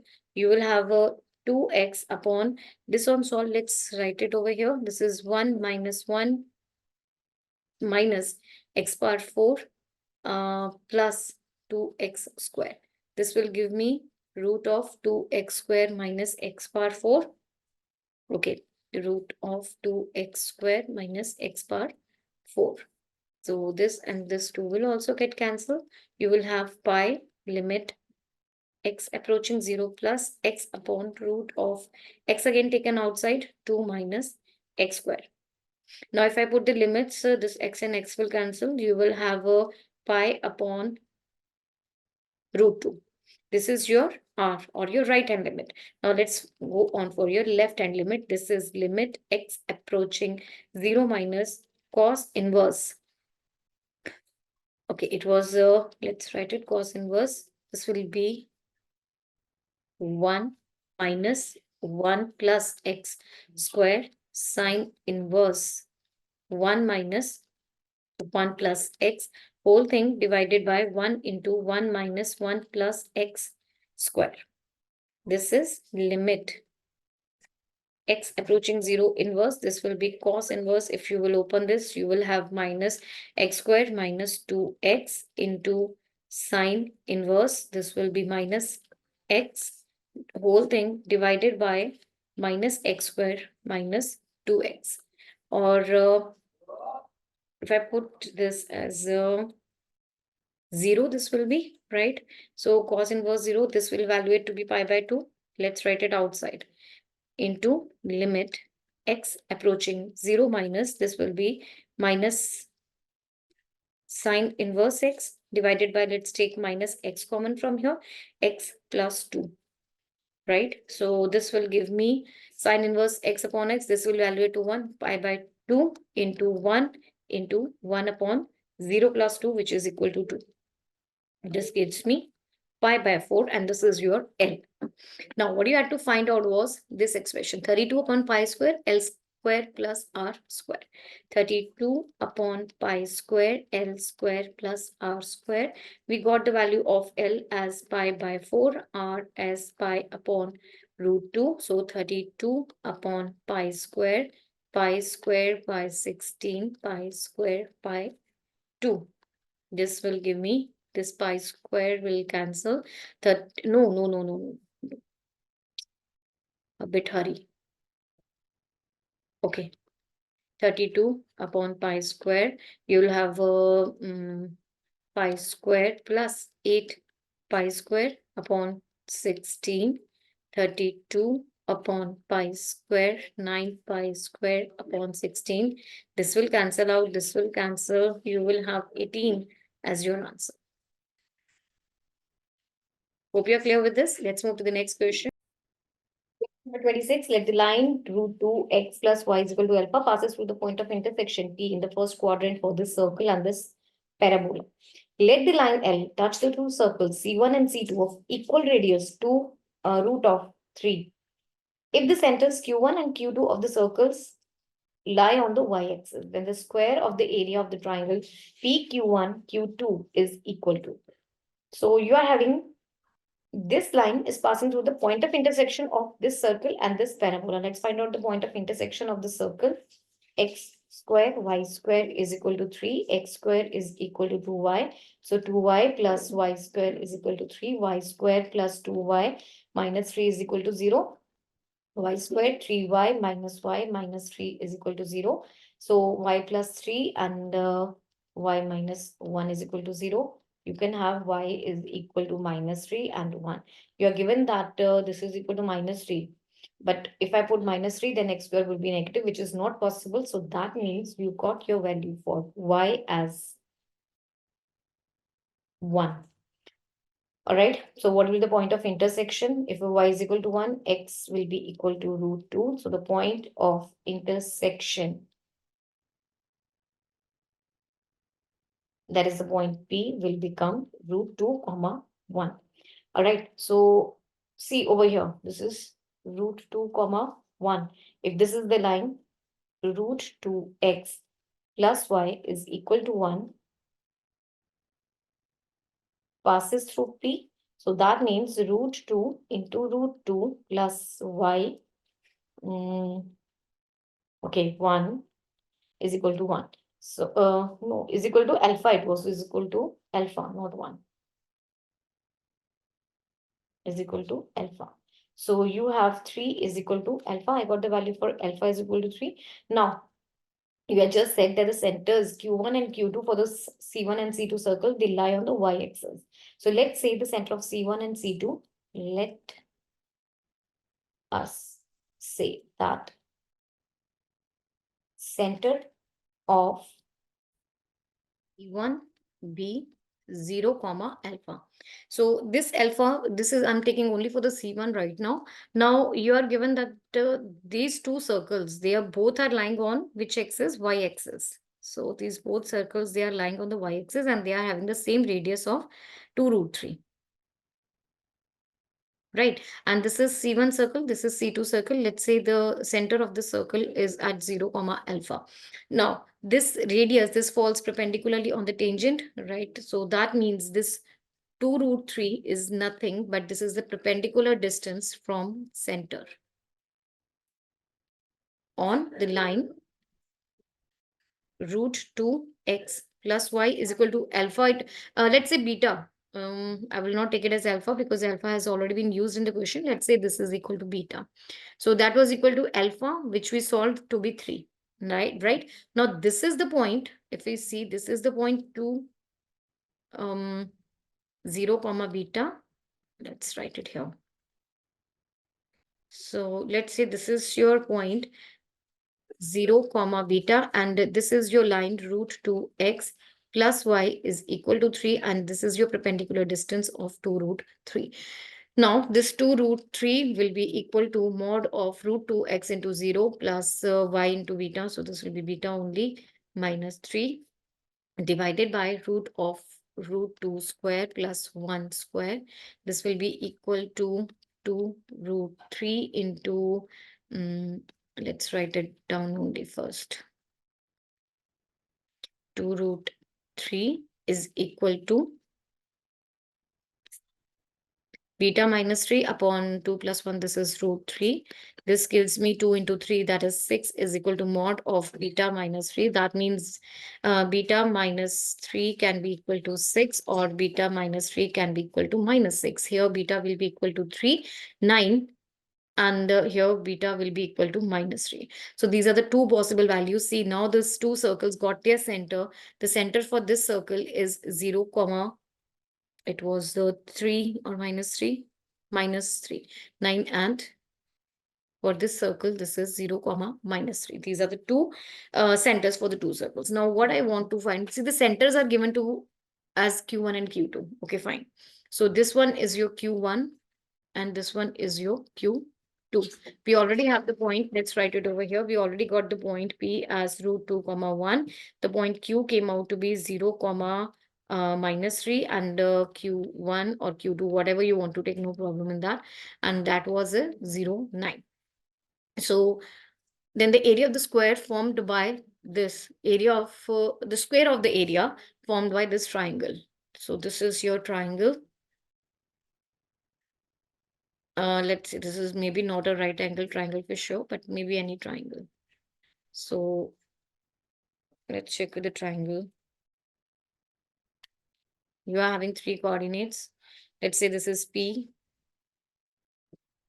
root 2 comma 1, Q1 0 minus 3, and Q2 0 comma 9.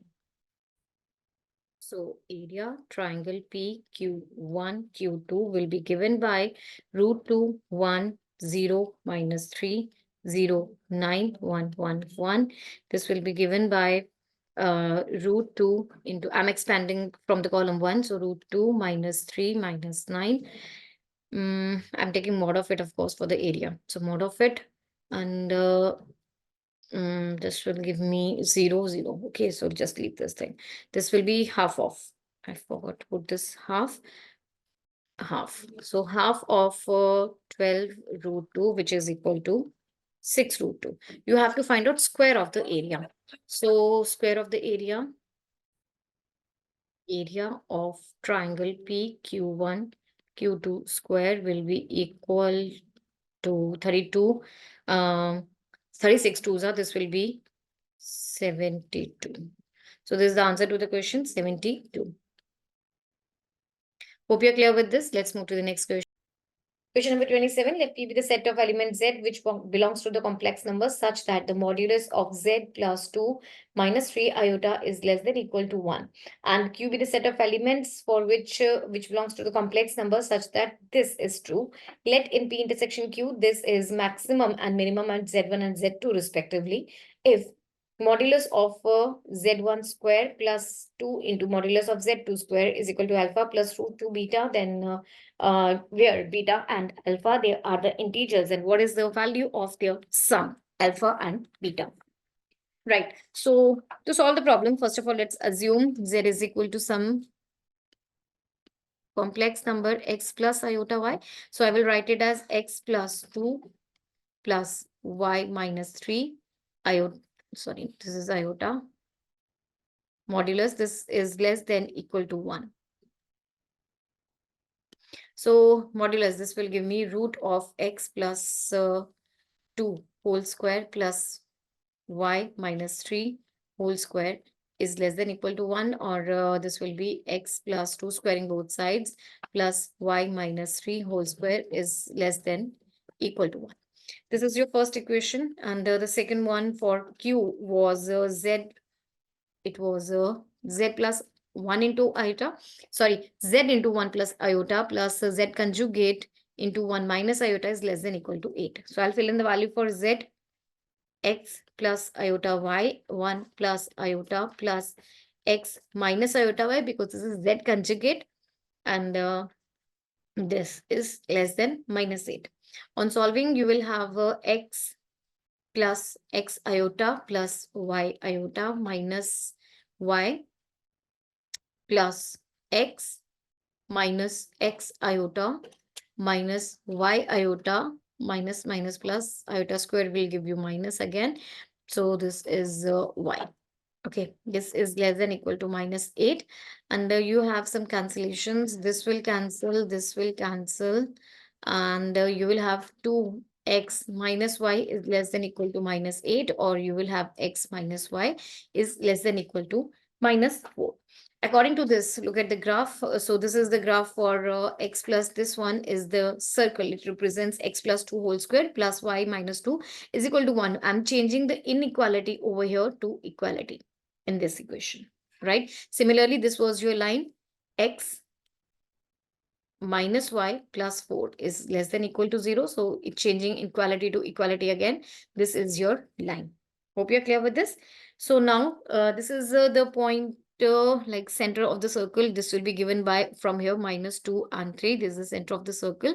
These are all the coordinates. And now what will be the slope of CP? This will be given by minus 2 minus 3 upon 3 plus 2, which is equal to minus 1. Let's frame the equation of AP then. Equation of AP will be given by y minus y1 into x minus x1. So P was given to you as 3 comma minus 2. Y minus of this is equal to minus 1 x minus 3. This will be y plus 2 is equal to minus x plus 3, or you will have x plus y is equal to, this will go on this side, minus 1 is equal to 0. So this is your equation of AP. Now, see, you are given that z minus 3 plus 2 iota, B maximum. This is B maximum when z it as this point, A. This is maximum when z is at the A point, and this is minimum when z is at this point, B. Hope you can see this point. All right.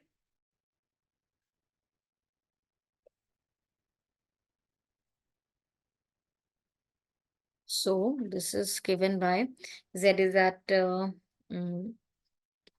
z minus 3 plus 2 iota B minimum when z is at the B point. Now A is the intersection of the given circle and the line, this line. A is the intersection of, let's name them these lines. Let's say this line is L2 and this line is L1.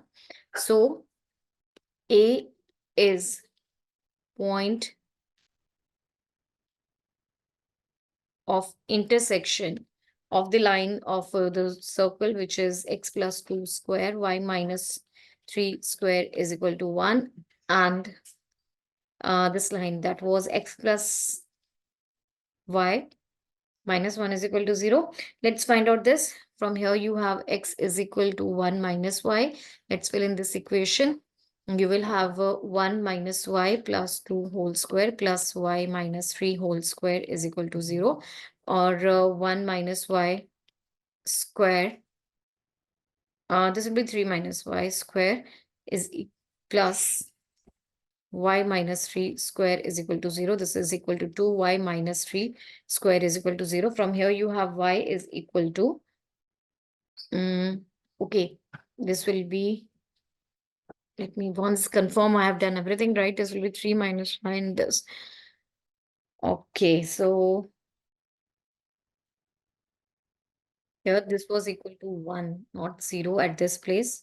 So you will have here y minus 3 square is equal to 1 by 2, or y minus 3 is equal to 1 by root 2 plus minus, or y will be equal to 3 plus 1 by root 2, because we are talking about in this quadrant. So in this quadrant your y is positive, so I'll be taking the positive values. Okay, so now for the corresponding, for the value of y is this, let's take the value of x is equal to, when y is equal to this, so you will have from here x is equal to 1 minus y. This gives me 2 minus 1 upon root 2. This will be minus 2 upon this. Okay, so you have y is minus 2 minus 1 upon root 2. This is the point of intersection of your circle and the line A1. This is given by the A point as minus 2 minus 1 by root 2 and 3 plus 1 by root 2. Now B is point of intersection of the line x minus y plus 4 is equal to 0, and the line yx plus y minus 1 is equal to 0.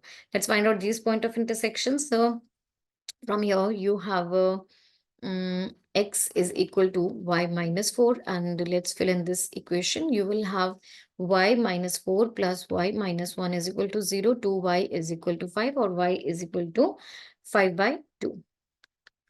So from here you will calculate, you will get the value of x as x will be 5 by 2 minus 4. So this will be minus 3 by 2. All right. So the B point now has minus 3 by 2 and 5 by 2. These are the 2 points for the point B. So what does your this Z1 complex number this becomes? This becomes minus 2 minus 1 by root 2 plus 3 plus 1 by root 2 iota, and your Z2 becomes equal to, this is minus 3 by 2 plus 5 by 2 iota. This is iota, not I vector. Okay, so what do you need to find out in the question? To find in the question was modulus of z square plus twice of magnitude of the z2 vector square, not vector, complex number square. So this is z1 was, let's find out, z1 was minus 2 minus 1 by root 2 plus 3 plus 1 by root 2 iota. So the magnitude of z1 is equal to root of this, and this is equal to this square plus this square. This is equal to root of 4 plus 1 by 2 minus, this will be plus 4 upon root 2 plus 9 plus 1 by 2 plus 6 upon root 2. Or this will be equal to, this will be 13 plus 1, 14 plus 10 upon root 2. This is Z1. And the Z1 square will be the magnitude of Z1, and the Z1 square will be equal to 14 plus 10 upon root 2. Similarly, let's find out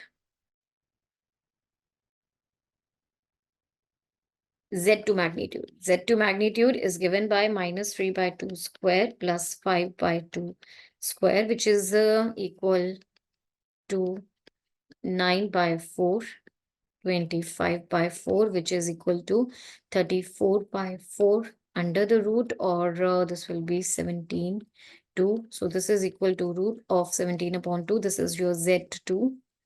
Under the squaring both of them, you will get z2 square is equal to 17 by 2 and 2z2 square is equal to 17. Adding both of them, this is what you need in the question.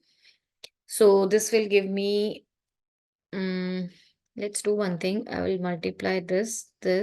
So this will be equal to 14 plus 5 root 2. All right. So adding both of them, you will have 17 plus 14 plus 5 root 2, which is equal to 31 plus 5 root 2. Okay. And you are given here that this is equal to alpha plus beta root 2. Okay. This is equal to alpha plus beta root 2. That means alpha is equal to 31, beta is equal to 5. You have to find out alpha plus beta. The whole page is finished. This is 36. So this is the right answer to the question, 36. Hope you're clear with this. Let's move to the next question. Question number 28. If integral of limits pi minus pi by 2 to pi by 2, this expression is equal to alpha pi plus beta log this expression. Alpha and beta are integers. You have to find out the sum of alpha square, beta square. All right. So I'll pick it up.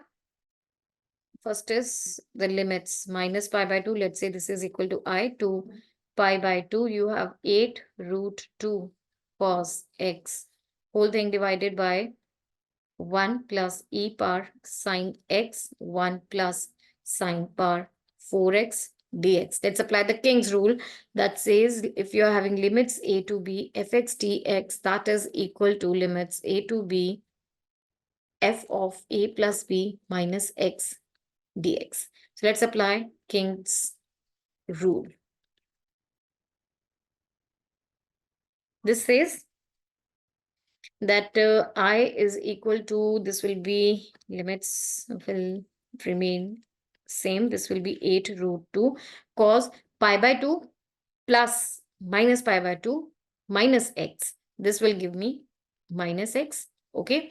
So remember, I will not repeat it again. Pi by 2 plus minus pi by 2 minus x. This is equal to minus x only. So I'll fill only minus x. This is 1 plus e power sine minus x. And here will be, what is there? 1 plus sine power 4 minus x dx. This becomes equal to minus pi by 2 to pi by 2. Cos of minus x is equal to cos x only. And this will be 1 plus e power minus sine x. And sine, because it is raised to the power 4, so this will remain as this only. Okay, let's do one thing. Let's say this is 2 and this is 1. You know what we will do? Yes, I will add both of them. Adding 1 and 2, you will get 2i is equal to integral limit minus pi by 2 to pi by 2, 8 root 2 cos x divided by this. Hope you can relate like how I have done this. Okay, I'll repeat this. There was 8 root 2 cos x divided by 1 plus e power sine x, 1 plus sine 4x plus 8 root 2 cos x whole thing divided by, this was 1 plus 1 upon e raised to power minus sine x. I will write it like this, right? 1 plus sine power 4x dx. So you have 2i as I'll take 8 root 2 cos x common outside, and inside you will have 1 upon 1 plus e power. I'll also take this common.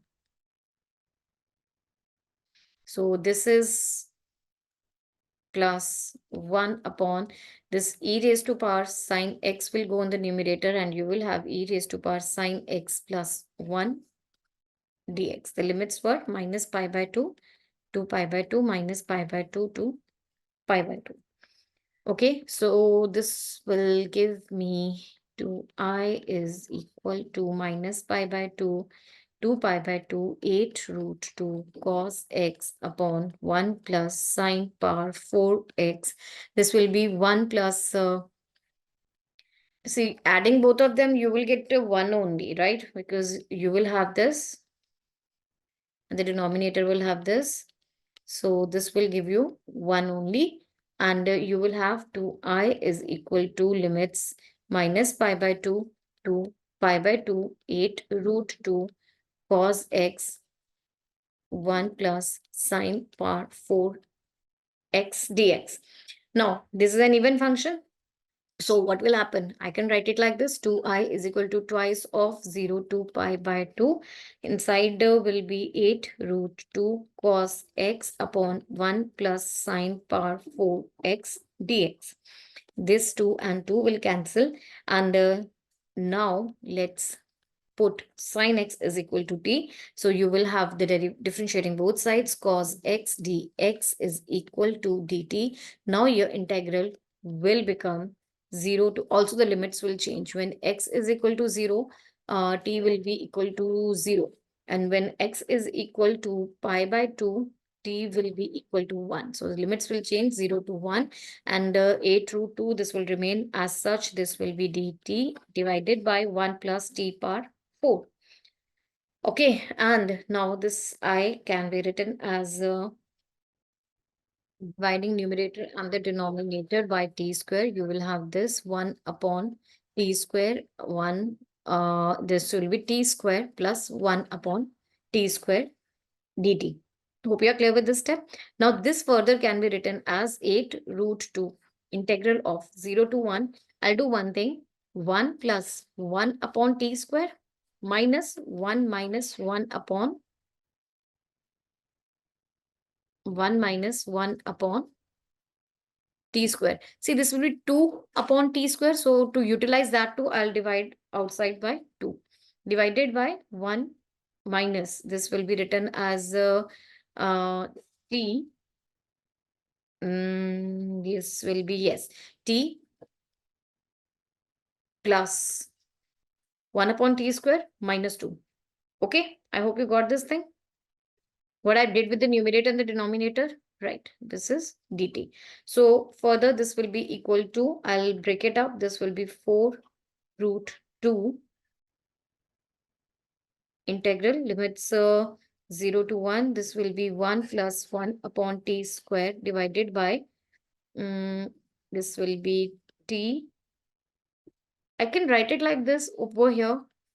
For this, I will write it like this. And for this one, I will write it like this. T plus 1 upon t square whole square minus 2. Okay. This will be like, let it be like this only for the time being. Right now it's okay. dt. So further, you have 4 root 2 integral of 0 to 1. And let's think of it. See, this is what I'll remove the integral. This is equal to,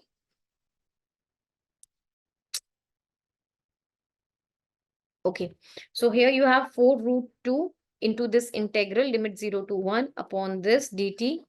And let's separate the integral from here also. This is for this 0 to 1. 1 minus t square, 1 minus 1 upon t square upon t plus 1 upon t square minus 2. Yes. This is what? 4 root 2 into 1 by root 2 tangent inverse of t minus 1 by t upon root 2. 0 to 1 limits minus 4 root 2 upon 2 root 2 into log of t plus 1 by t minus root 2. T minus 1 by t. T plus 1 by t minus root 2 upon t plus 1 by t plus root 2. Limits 0 to 1. So this will give me 4. And this will be 1 minus 1. This will give me 4 into tangent inverse 0. That is equal to 0. And for this, you have pi by minus of minus pi by 2. Minus here will be 2 because this will cancel. And you will have log of 2 minus, this will give me 2 minus root 2 upon, this will be 2 plus root 2. And minus log of this will give me 1. So this will be 0 again. So I will not write it as such. This will be the 1. You will have 4 pi by 2 minus 2 log of, now let's solve this, let's rationalize. You will have this into square upon this into this. This will be giving 2 pi minus 2 log of 4 plus 2 minus 4 root 2, and the denominator will have a square minus b square, which will be 2 only. So this will be equal to 2 pi minus 2 log of, here will be 6 minus this, or this will be 2 pi minus 2 log of 3 minus, there is, sorry, there was supposed to be 4. And this will be 2 root 2. Okay. Now let's compare it with the given equation, which was alpha pi plus beta into this. Okay. So the given equation was alpha pi plus beta. What was it? Let me see it again. Alpha pi plus beta log of 3 plus 2 root 2. There are some things, here is plus and here is plus, so I have to get rid of this minus sign somehow. This will be plus. Minus now will be taken over here. 2 log of 3 minus 2 root 2 minus 1.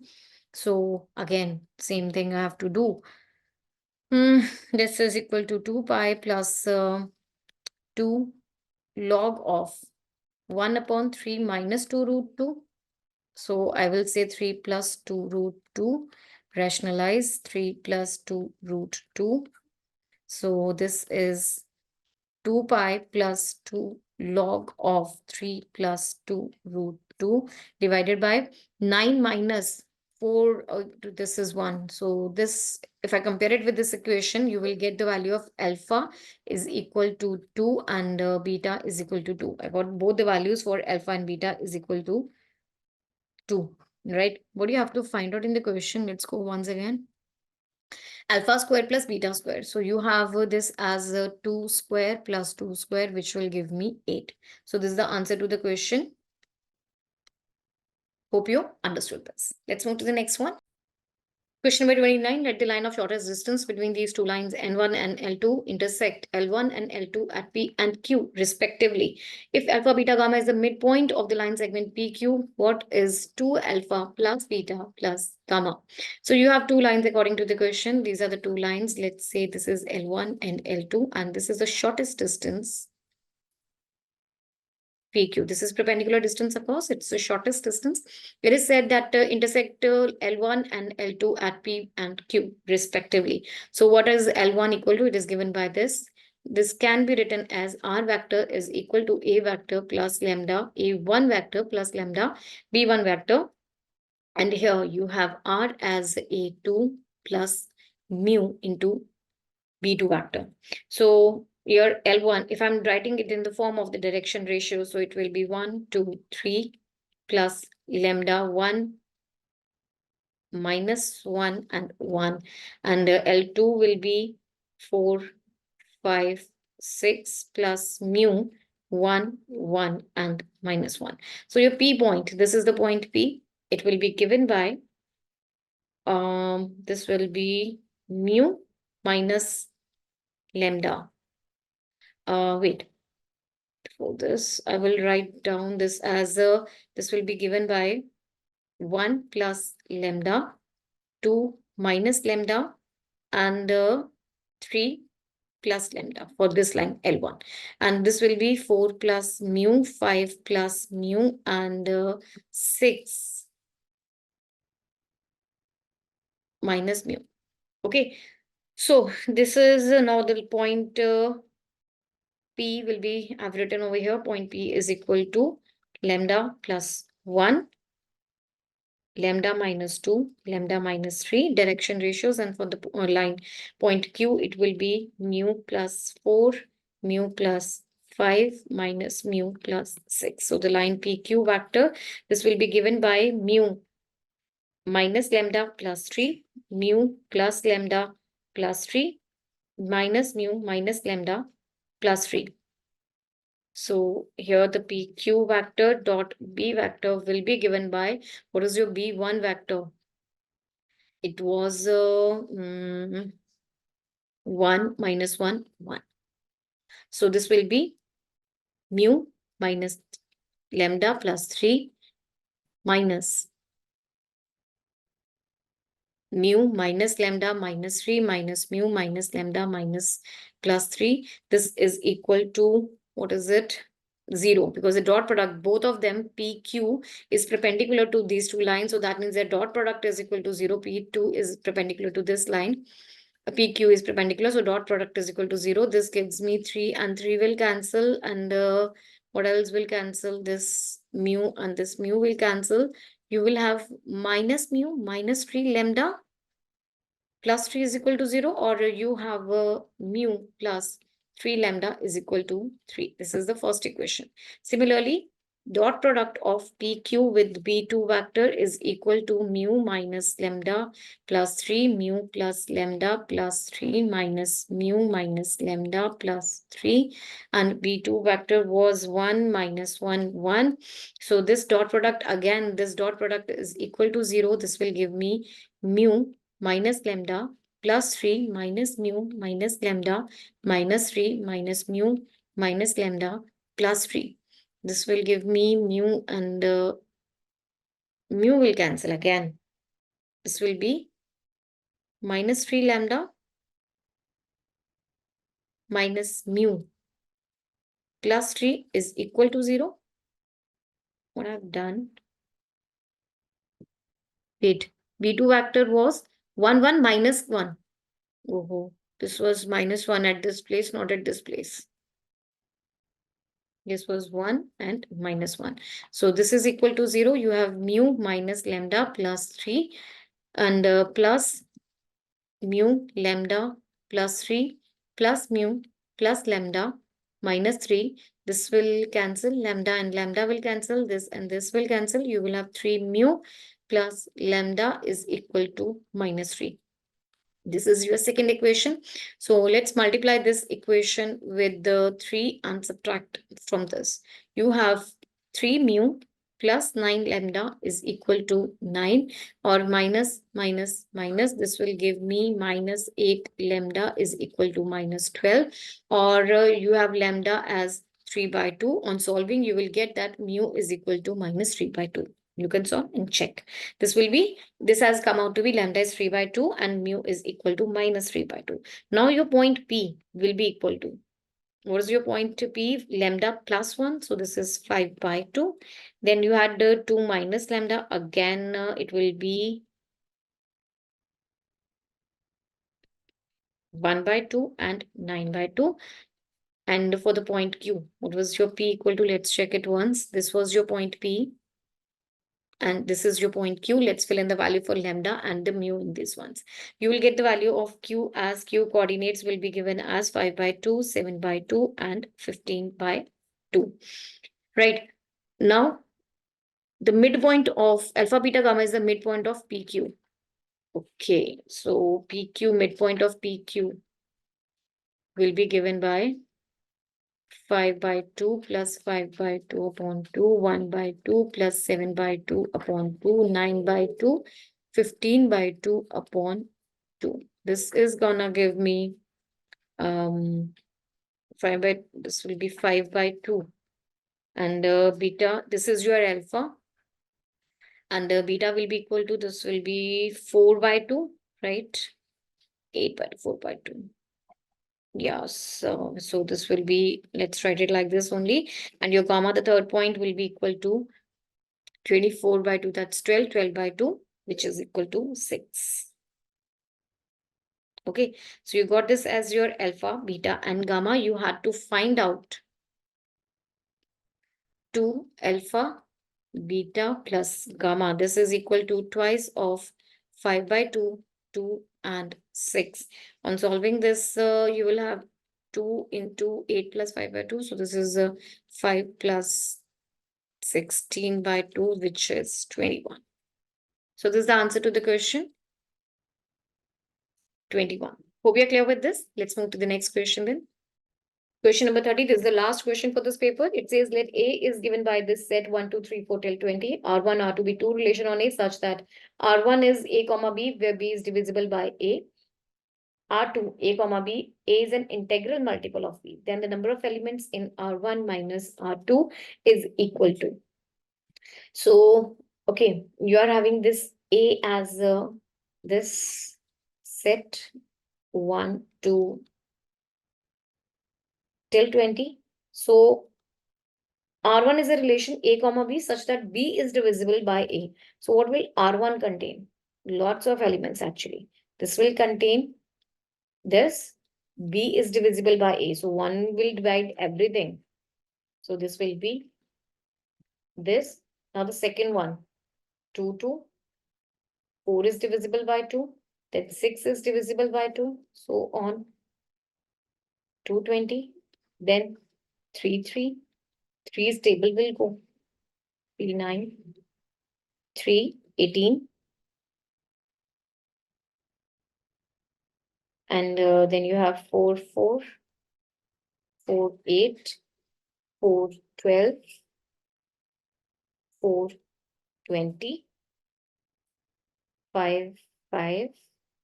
Then you have 6, 6. So on, you will go till 10, 20. Because 11, 20, they are not divisible. So I'll go till 10, 10, 20. Okay. Here will be 5, 10, 15, 5, 20, 6, 12, 6, 18, 6, 18. Then I think there will be 10, 20, then that's it. Okay, you can have 11, 11 also, right? And wait, I will rewrite this. I will rewrite from here. 7, 7. Okay, 6, 18 has already been written. 7, 7, then you have 7, 14. Then you have 8, 8, 8, 16, 9, 9, 9, 18, 10, 10, 10, 20, 11, 11, then you have 12, 12, then you have 13, 13, 14, 15, 16, 17, 18, 19,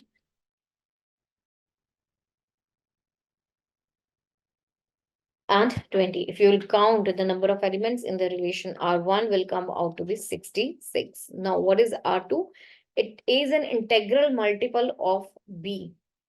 R2 says A is an integral multiple of B. So what will R2 contain? This will contain 1, 1, 2, 2, 3, 3, 4, 4. How many will be there? 20, 20. So number of elements in R2 are 20. What you have to find out is the number of elements in R1 minus R2. R1 has 66, this has 20. So you have 46 as your answer. So this is your answer. Hope you got that. So students, with that, we have completed all the 30 questions of this paper. And don't forget to visit our website, www.examsnet.com. Here you will find all the entrance exam question papers with the detailed PDF solutions. For a better preparation of your exams, you must download our app. The link is available in the description box. So students, keep shining, keep rising high. That's all for this paper. Don't forget to watch our other videos for the similar papers. Bye.